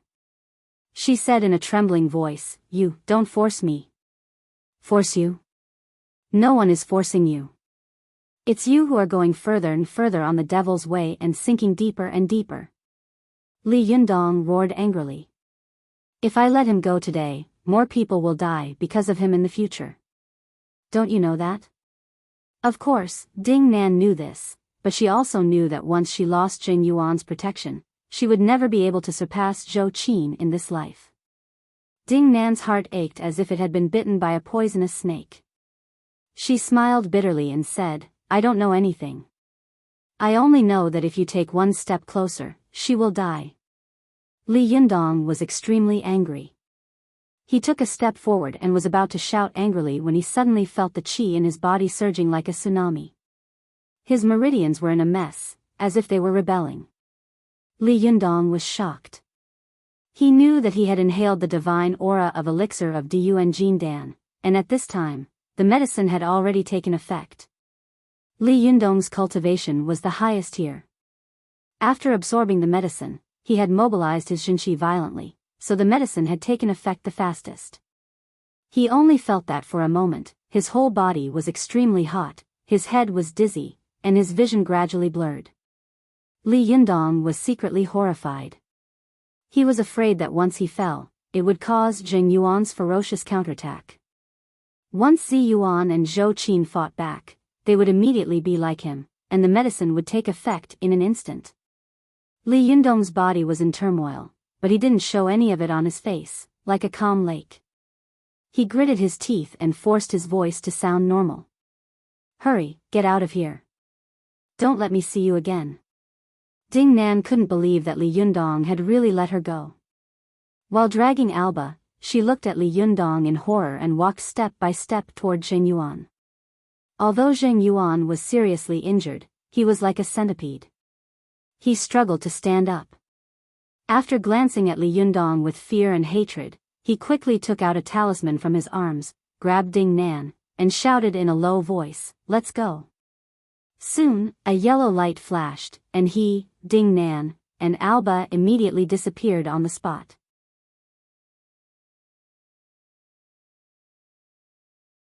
Seeing Ding Nan escape with Alba, Zhou Qin asked loudly in shock and anger, "Master, why did you let her run away? Why didn't you bring Alba back?" But as soon as she finished speaking, she saw Li Yundong fall to the ground with a thud.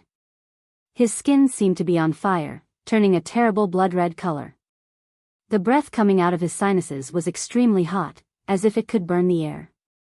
Zhou Qin was shocked. She quickly squatted beside Li Yundong and asked in panic, "Master, what's wrong with you?" At this time, Zi Yuan also noticed that something was wrong. She felt cold all over, as if she had fallen into an ice cave. The qi in her body was uncontrollably rampaging. She said in a trembling voice, "Oh no, the medicine of Dun Jindan has taken effect. Hurry, hurry up. Otherwise, once someone comes and we have no one to protect us, we will be in danger." Zhou Qin was shocked. She soon noticed that something was wrong in her body. Su Chan also exclaimed, "Ah, it's so cold. Why is it so cold?" At this time, Zi Yuan's face was full of unbearable pain. She said in a trembling voice, "This is the Yuanyin qi stimulated by the medicine. The Dun Jindan is refining our Yuan qi. We have to meditate immediately, otherwise, we will die." As soon as she finished her words, she swayed a few times and fell to the ground. Although the cultivation of Zhou Qin and Su Chan was lower than that of Li Yundong and Zi Yuan, and they were triggered later, the medicine took effect faster. They helped Li Yundong and Zi Yuan up one by one. After taking a few steps, they also fell to the ground with a thud. Su Chan fell on the cold rock ground. In a daze, she saw a few golden lights suddenly flash in the sky, and a few Taoists appeared in front of them. One of them shouted in a rough voice, "Shixiang, we're late. All the Dun Jindan have been robbed." Su Chan barely glanced at the man, only to see that he had a rough appearance, with tiger-like eyes and a lion-like nose. Next to him stood a middle-aged man of medium height, who looked extremely dignified. Next to these two people stood Zhang Cuni of the Qingqing sect. Su Chan's heart suddenly skipped a beat, and she thought to herself, "Damn it, the people of the Qingqing sect. Why did they come at this time? This is terrible." As soon as this thought flashed through her mind, Su Chan saw a black shadow flash by, and a familiar voice came, "Let's go." Su Chan was ecstatic. She knew that the owner of this voice was her master, Ao Wushuang. Ao Wushuang quickly pinched her fingers, and the talisman in her hand instantly burned. Then, the Taoists of the Qingqing sect shouted angrily, "Evildoer, where are you going?" As they said this, the powerful magical weapons and magic in their hands instantly smashed over. Su Chan saw that these powerful magical weapons were about to hit them, but she suddenly felt her body lighten. There was a flash of dazzling yellow light around her, and she, Li Yundong, and the others appeared in another place in an instant. Su Chan only felt that her eyelids were heavy. She struggled to open her eyes and look around, trying to find Ao Wushuang's figure. But when she found Ao Wushuang's figure, she saw another tall black shadow standing beside Ao Wushuang. This person stood in the moonlight, against the light, and his face could not be seen clearly. Only a pair of eyes were staring at Li Yundong, silent. Who is this person? After this thought flashed through Su Chan's mind, she fell into a deep coma.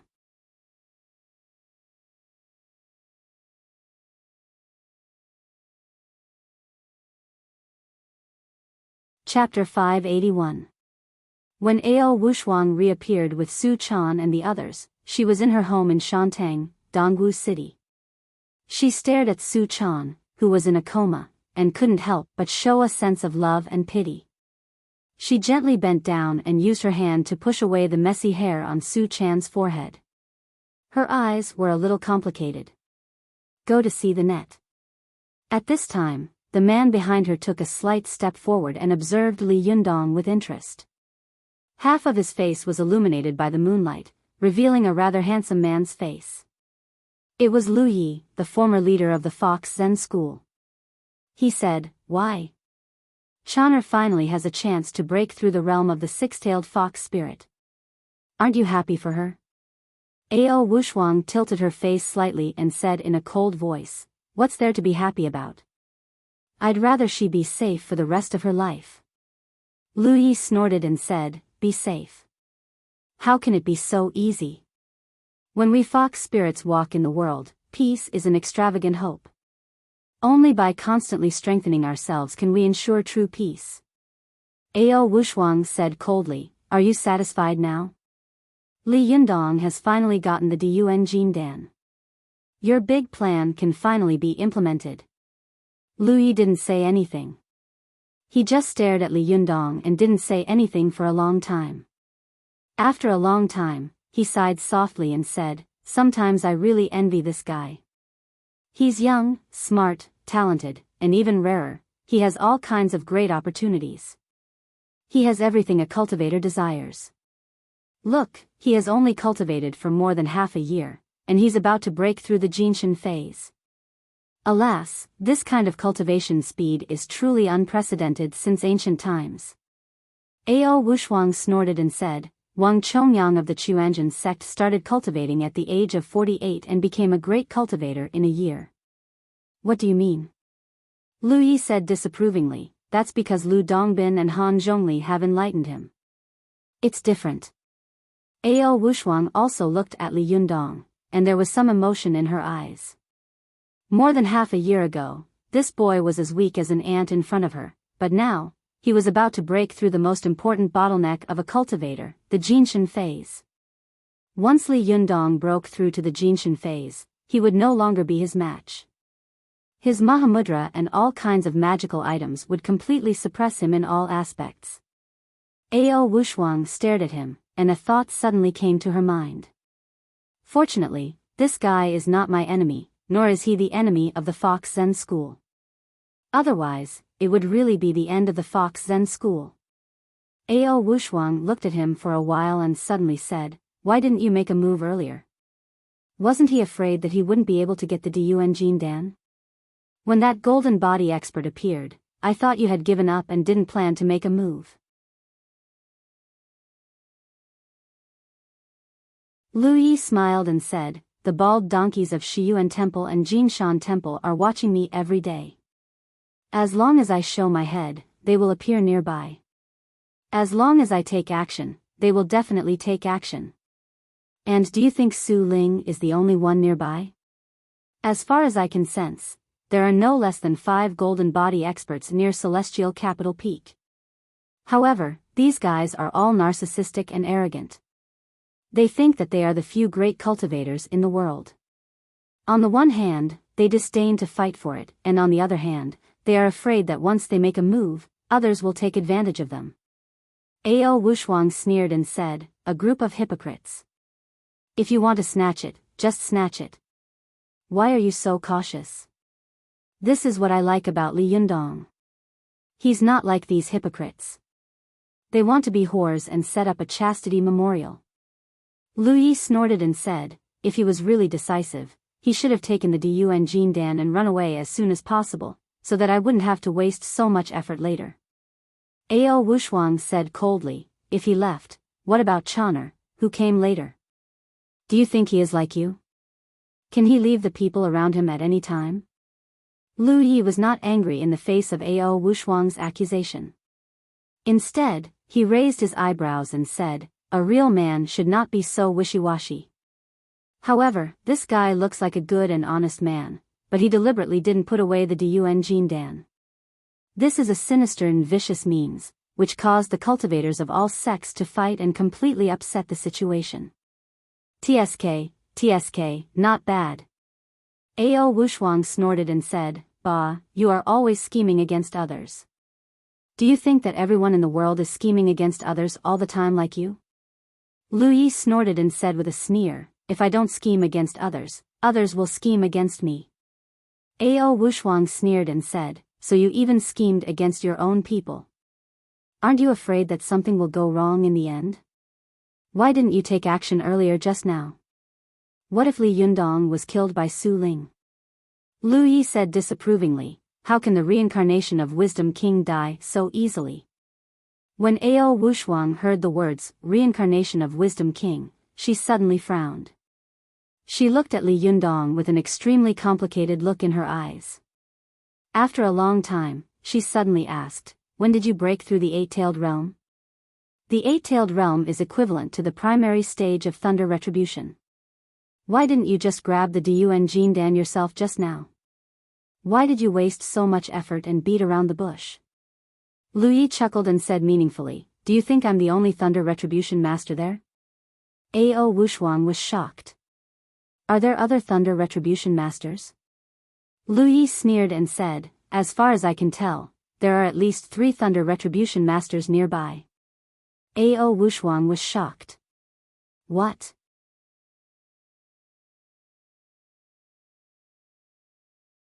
Three thunder retribution masters? 3 of the 5 thunder retribution masters have come? Why didn't they take action? Are they all so arrogant? Lu Yi laughed and said, when the thunder retribution masters fight, it will be a disaster. What's more, they are very afraid of each other, so they didn't come with their real bodies. They just spied on us with their divine senses. Ao Wushuang asked, do you know which 3? Lu Yi thought for a moment and said seriously, one of them is from the Chuanjin sect. I can't tell which sect it is, but it doesn't seem to be the Chuanjin dragon sect. I feel that the aura of this thunder retribution master is very strange and unique. It should be a very remote branch of the Chuanjin sect. The other 2 seem to be from the Zhini school. Ao Wushuang was shocked. 2 of them are from the Zhini school? When did the Zhini school have 2 thunder retribution masters? Lu Yi nodded, his eyes full of vigilance. He said, one of them seems to be the aura of Zhang Tianshi, the leader of the sect. No one can fake that kind of vigorous Xianmen sect qi. I can't tell the other one from him. Ao Wushuang became more and more surprised. Isn't the leader of the Zhini school in the Jinshin realm? When did he break through to the thunder retribution realm? Lu Yi said disapprovingly, since Wang Yuanshan betrayed the Zhini school, Zhang Tianshi has been in seclusion. When he was in seclusion, he was at the highest level of the Jinshin realm, the immortal Jinshin. 10 years have passed. Is it strange that his immortal Jinshin has broken through to the thunder retribution realm? Ao Wushuang thought about it and suddenly felt relieved. She thought to herself, even Lu Yi, an old fox, can break through from a 7-tailed fox to an 8-tailed fox in the past 9 years, let alone the leader of the Zhini school. At this time, Ao Wushuang sighed with emotion and said, when Renyuan Jindan appeared, I felt that the cultivation world had been stirred up by this Renyuan Jindan. All the major sects seemed to have woken up from hibernation in an instant. Now it seems that the real storm is yet to come. How many people have died because of the Diyuan Jindan this time? Lu Yi sneered and said, if they don't die, how can my plan be carried out? Ao Wushuang was silent for a long time. She came to Su Chan's side again and said in a cold voice, I'll say it for the last time. I will do what you ask me to do. However, if you dare to drag Chon'er in, I will die with you. Lu Yi smiled and said, as long as you do as I tell you, I promise that she will be fine. Humph, when the celestial fox appears, I'll see how long the major sects can maintain their prestige. As he said this, he smiled proudly and said, Li Yundong has gained a blessing in disguise. I didn't expect that the 3 Dun Jindans would benefit a few people. Even I didn't expect that the Dun Jindan could be taken like this.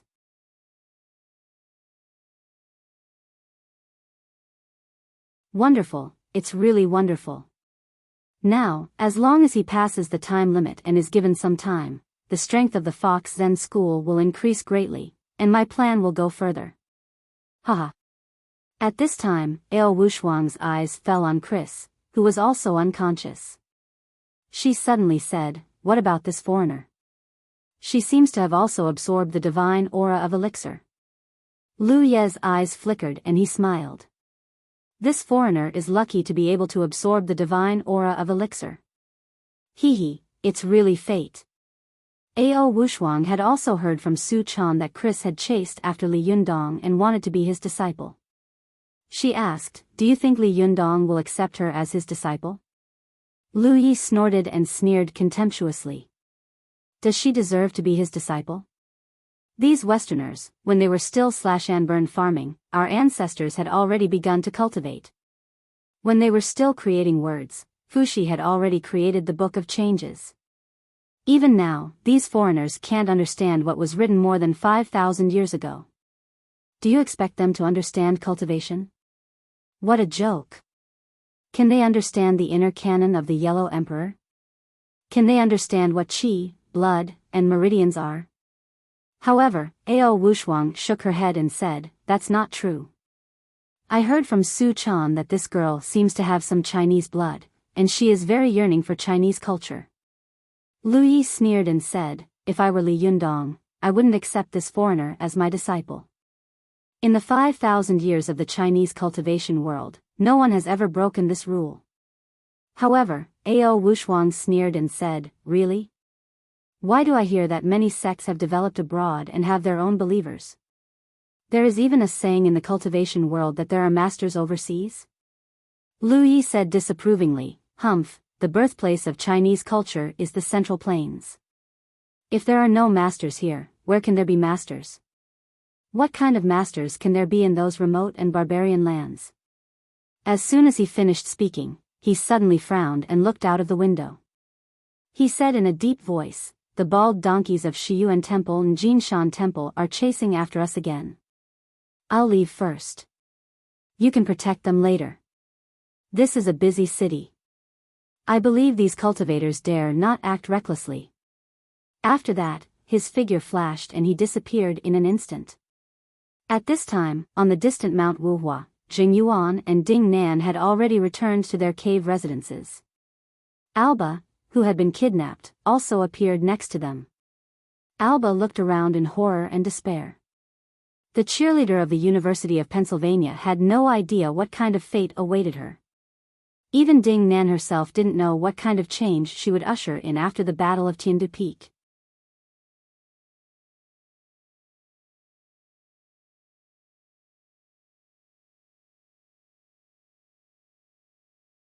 Chapter 582. As soon as Jing Yuan returned to the cave residence in Mount Wuhua, he suddenly knelt on the ground as if he had lost all his strength.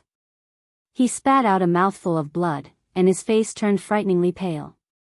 He took out a medicine bottle from his arms, trembling all over, and swallowed almost all the pills in the bottle in one breath. Go to see. This was the 9 turns yang restoration pill, a life-saving elixir that Jing Yuan had kept for many years. As long as one was still breathing, taking this elixir would allow him to breathe again. After taking the elixir, Jing Yuan immediately sat down to meditate. Before he did so, he said to Ding Nan beside him, Pinger, I'm going to meditate to recuperate. Protect me and stop anyone from disturbing me. At this time, the efficacy of the Dun Jindan was also slowly taking effect. She only felt that her whole body was extremely cold, her head was heavy, her feet were light, and her head was dizzy. She subconsciously responded, but soon after Jing Yuan entered a meditative state, she staggered and leaned against the wall. Alba, who had been taken back, looked around in horror. She saw that she was in a stone room with several cabinets on the walls. There were all kinds of rare antiques on the cabinets, as well as some exquisite medicine bottles and jars. In the middle of the stone room, there was an altar against the wall. On the altar was a futon, and on the left and right sides of the futon were 2 incense burners. Sandalwood was burning in the incense burners, and an 8 diagrams was hanging on the futon. The whole place was filled with a mysterious and strange oriental atmosphere. Alba felt like she had just had a nightmare.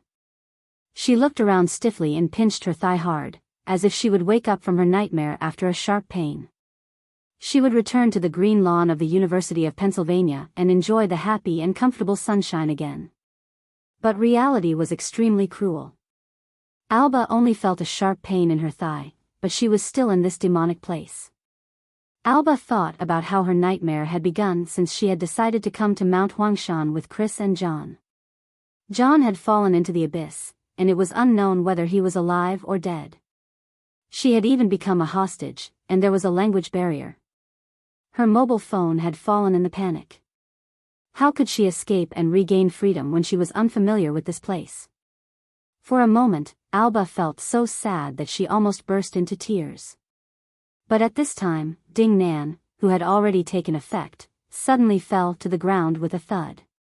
Alba was shocked. She looked back and was surprised to find that both Jing Yuan and Ding Nan had fallen into a coma. Alba could hardly believe her eyes. She carefully stood up and bowed, like a frightened deer trying to see if a beast was asleep. After carefully observing Jing Yuan and Ding Nan for a while, she finally determined that they had indeed fainted. At this time, Alba could not help but be ecstatic. Her heart beat faster for a moment, and she could not help but run out of the cave. As she ran, she was afraid that Jing Yuan and Ding Nan would suddenly wake up. If she was caught, she would inevitably be tortured, so she ran with ecstasy and looked back in horror. The reason why traditional Chinese medicine believed that fear injures the kidney, anger injures the liver, joy injures the heart, thinking injures the spleen, and sadness injures the lungs, was that when people were most afraid, the blood flow in their bodies would instantly slow down, causing them to feel weak, cold, and even tremble. The human body's own small universe had a strong self-regulation function, so the kidneys would mobilize a large amount of essence qi that was usually stored in the kidneys. Sometimes, if a person's essence qi was mobilized too much, it would lead to death from essence exhaustion, and people would be scared to death. Similarly, when people were ecstatic, their blood would flow too fast in an instant, and their blood vessels would expand. The heart would suddenly bear a huge burden and pressure of blood transport, and suddenly deliver a large amount of blood in a short period of time. This would also cause the heart of the human body's middle dantian to lose a lot of heart qi, which would lead to extreme joy turns to sorrow. Alba was both happy and frightened. Her heart and kidneys suddenly suffered a great loss. Although she had no foundation in cultivation, this stimulation immediately aroused the medicinal effect of the divine qi of elixir. When she ran to the door of the cave, she suddenly fell to the ground without saying a word. After an unknown period of time, Alba woke up from her coma. After waking up, she looked around blankly for a while, but soon jumped up in fear. With this jump, Alba felt as if her whole body was full of strength. She didn't know that she had already inhaled the divine qi of the Dun Jin Dan. Although it was only a little, it was enough to make her whole body undergo earth-shaking changes. The abundance of her essence, qi, and blood had far exceeded that of ordinary people. When people's qi and blood were vigorous, they would also become bolder. Alba glanced behind her and saw that Ding Nan was surrounded by colorful light, which was mysterious and strange. Jing Yuan's head was constantly steaming with white qi, as if he was an immortal. Alba was stunned. She muttered to herself in horror and curiosity, "Why are these Chinese people so strange? For God's sake, they are so strong. How could they have been beaten so badly more than 100 years ago? Who can tell me why? If Chinese people are so powerful, why haven't they unified the world?" But Alba had no time to think about this question. She turned around and ran out. Zheng Yuan's cave residence was in the depths of Mount Wuhua, and he usually did not allow other disciples to come to his residence.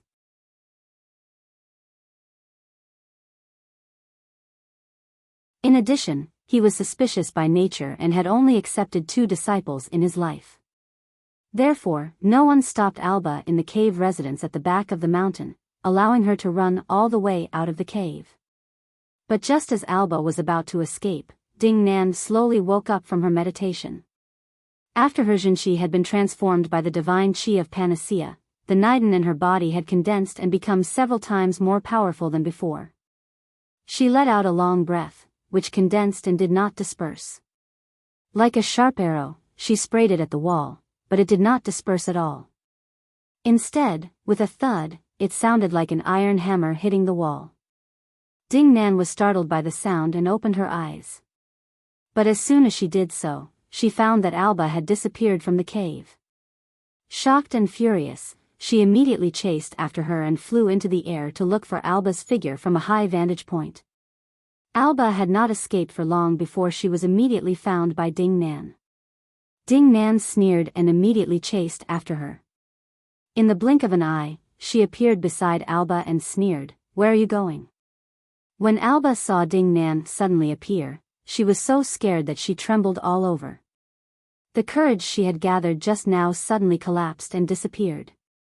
She pleaded loudly, "Please, for God's sake, let me go. How much money do you want? I'll give it to you." Ding Nan had followed Zhou Qin to the upper class in the past, so she had specially practiced fluent English. As soon as Alba spoke, she frowned and replied in the same English, "Who wants your money?" Alba was overjoyed to see that Ding Nan's English was extremely fluent.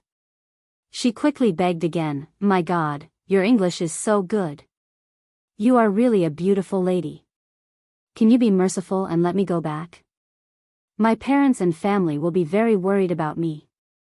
Ding Nan's heart skipped a beat. She couldn't help but think of her parents, and for a moment, she felt sorry for them. Seeing the hesitation in Ding Nan's eyes, Alba knew that she was a little soft-hearted, so she said, "If you let me go back, I won't tell anyone what I saw, including John's death and everything else. I will." This sentence immediately made Ding Nan vigilant. Suddenly it occurred to her that John had died, so to speak, by her own hand. Ding Nan had been cultivating for a period of time, and she also understood the rules of the cultivation world. That was, things that happened in the cultivation world should be solved within the cultivation world. Therefore, Zhou Qin would never report these things to the police. She would definitely come to make trouble for her in person. But once Alba told this matter, she would become a wanted criminal. At that time, she would be wanted all over the world. How could she cultivate? She couldn't attack ordinary people, could she?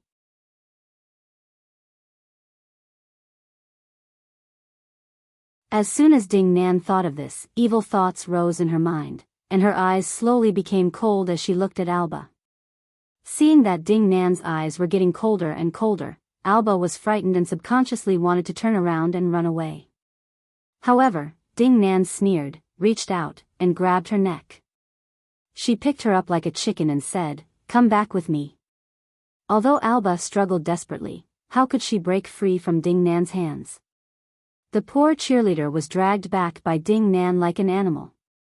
When she saw that she had returned to this dark and cold stone room, she suddenly burst into tears in despair.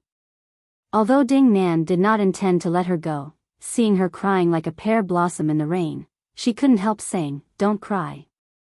I won't hurt you, as long as you're obedient." Alba cried, "What did I do? Why won't you let me go? What did I do wrong?" At first, Ding Nan listened quietly, but when she heard Alba keep repeating these words, she finally couldn't help but roar loudly, "You're asking me? Who should I ask? What did I do wrong? Why did I end up like this, making the man I love hate me so much that he wants to kill me with his own hands? Answer me, why?" Alba was frightened by Ding Nan's roar. For a moment, there were still tears on her face. She stared at her blankly, unable to speak. At this time, Jing Yuan seemed to be alarmed by Ding Nan's roar and woke up from his meditation. Although his face was still gray, it was much better than before. After taking a deep breath, he said in a hoarse and tired voice, "Pinger, what happened? What did you shout just now?" Ding Nan forced a smile and said, "Master, are you awake?" "It's nothing. I was quarreling with this foreign girl. She wants to go back." "Go back?" Jing Yuan snorted coldly. He glanced at Alba contemptuously and sneered. "She wants to leave now that she's here? Dream on." Jing Yuan retracted his gaze and glanced at Ding Nan, only to find that Ding Nan's eyes were full of vitality, and her whole body was exuding an extremely powerful Yuanyin qi. He was surprised and couldn't help saying, "Pinger, your cultivation has increased greatly." Ding Nan naturally knew that it was because she had absorbed the spiritual qi of the elixir of life. She smiled flatteringly and said, "It's all thanks to you, master." "It's all thanks to me?" Jing Yuan was not a fool. He hadn't noticed the abnormality of the Diyuan Jindan being slapped into a mortal mist before, but at this time, Ding Nan's cultivation had suddenly soared, and she was about to reach the top level of the Yang spirit realm. If he still couldn't react to such a strange cultivation speed, it would be a waste of his cultivation. Shocked and angry, Jing Yuan cried out involuntarily, "That cloud of smoke is the spiritual qi of the elixir of life? You also absorbed it? Li Jiandong and the others also absorbed it?"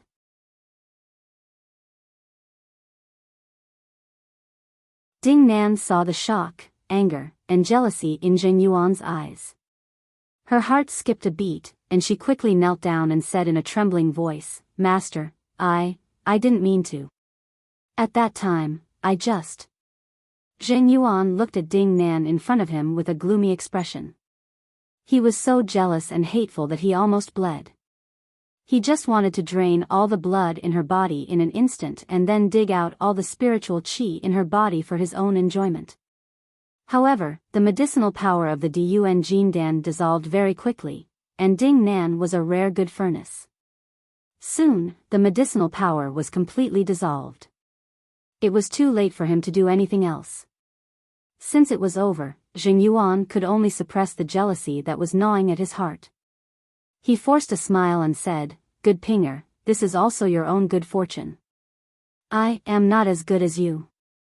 Ding Nan was extremely good at observing people's expressions. Just now, she had even noticed a flash of murderous intent in Jing Yuan's eyes. She was shocked and wanted to resist, but Jing Yuan had accumulated power for a long time and had an extremely overbearing powerful magical weapon in his hands. Although she had the threaded hairpin of soul traversing, she didn't know many magic. If they really fought, she would definitely be in danger.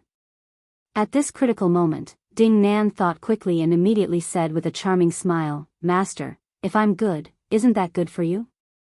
Her words made Jing Yuan's heart skip a beat. He saw that the beautiful Ding Nan was pleasing him with a charming smile on her face. He thought to himself, yes, as the leader of the Yin-Yang sect, isn't he best at the art of the Yin and Yang integration in the bedroom? Jing Yuan laughed and said, "Good Pinger, you're right. If you're good, isn't that good for me? I'll try the Yin and Yang integration with you. Let me experience the magical power of the spiritual qi of the elixir of life." When Ding Nan suddenly heard this, she wanted to slap herself in the face. Her face suddenly stiffened, and her hand unconsciously reached for the threaded hairpin of soul traversing behind her. She gritted her teeth and thought to herself, "This old pervert finally can't stand it anymore. If you dare to touch me, I'll die with you." You're tuning into the Biyao's Wuxia Chronicles YouTube channel. Don't forget to subscribe and join us on this journey to catch the most captivating stories.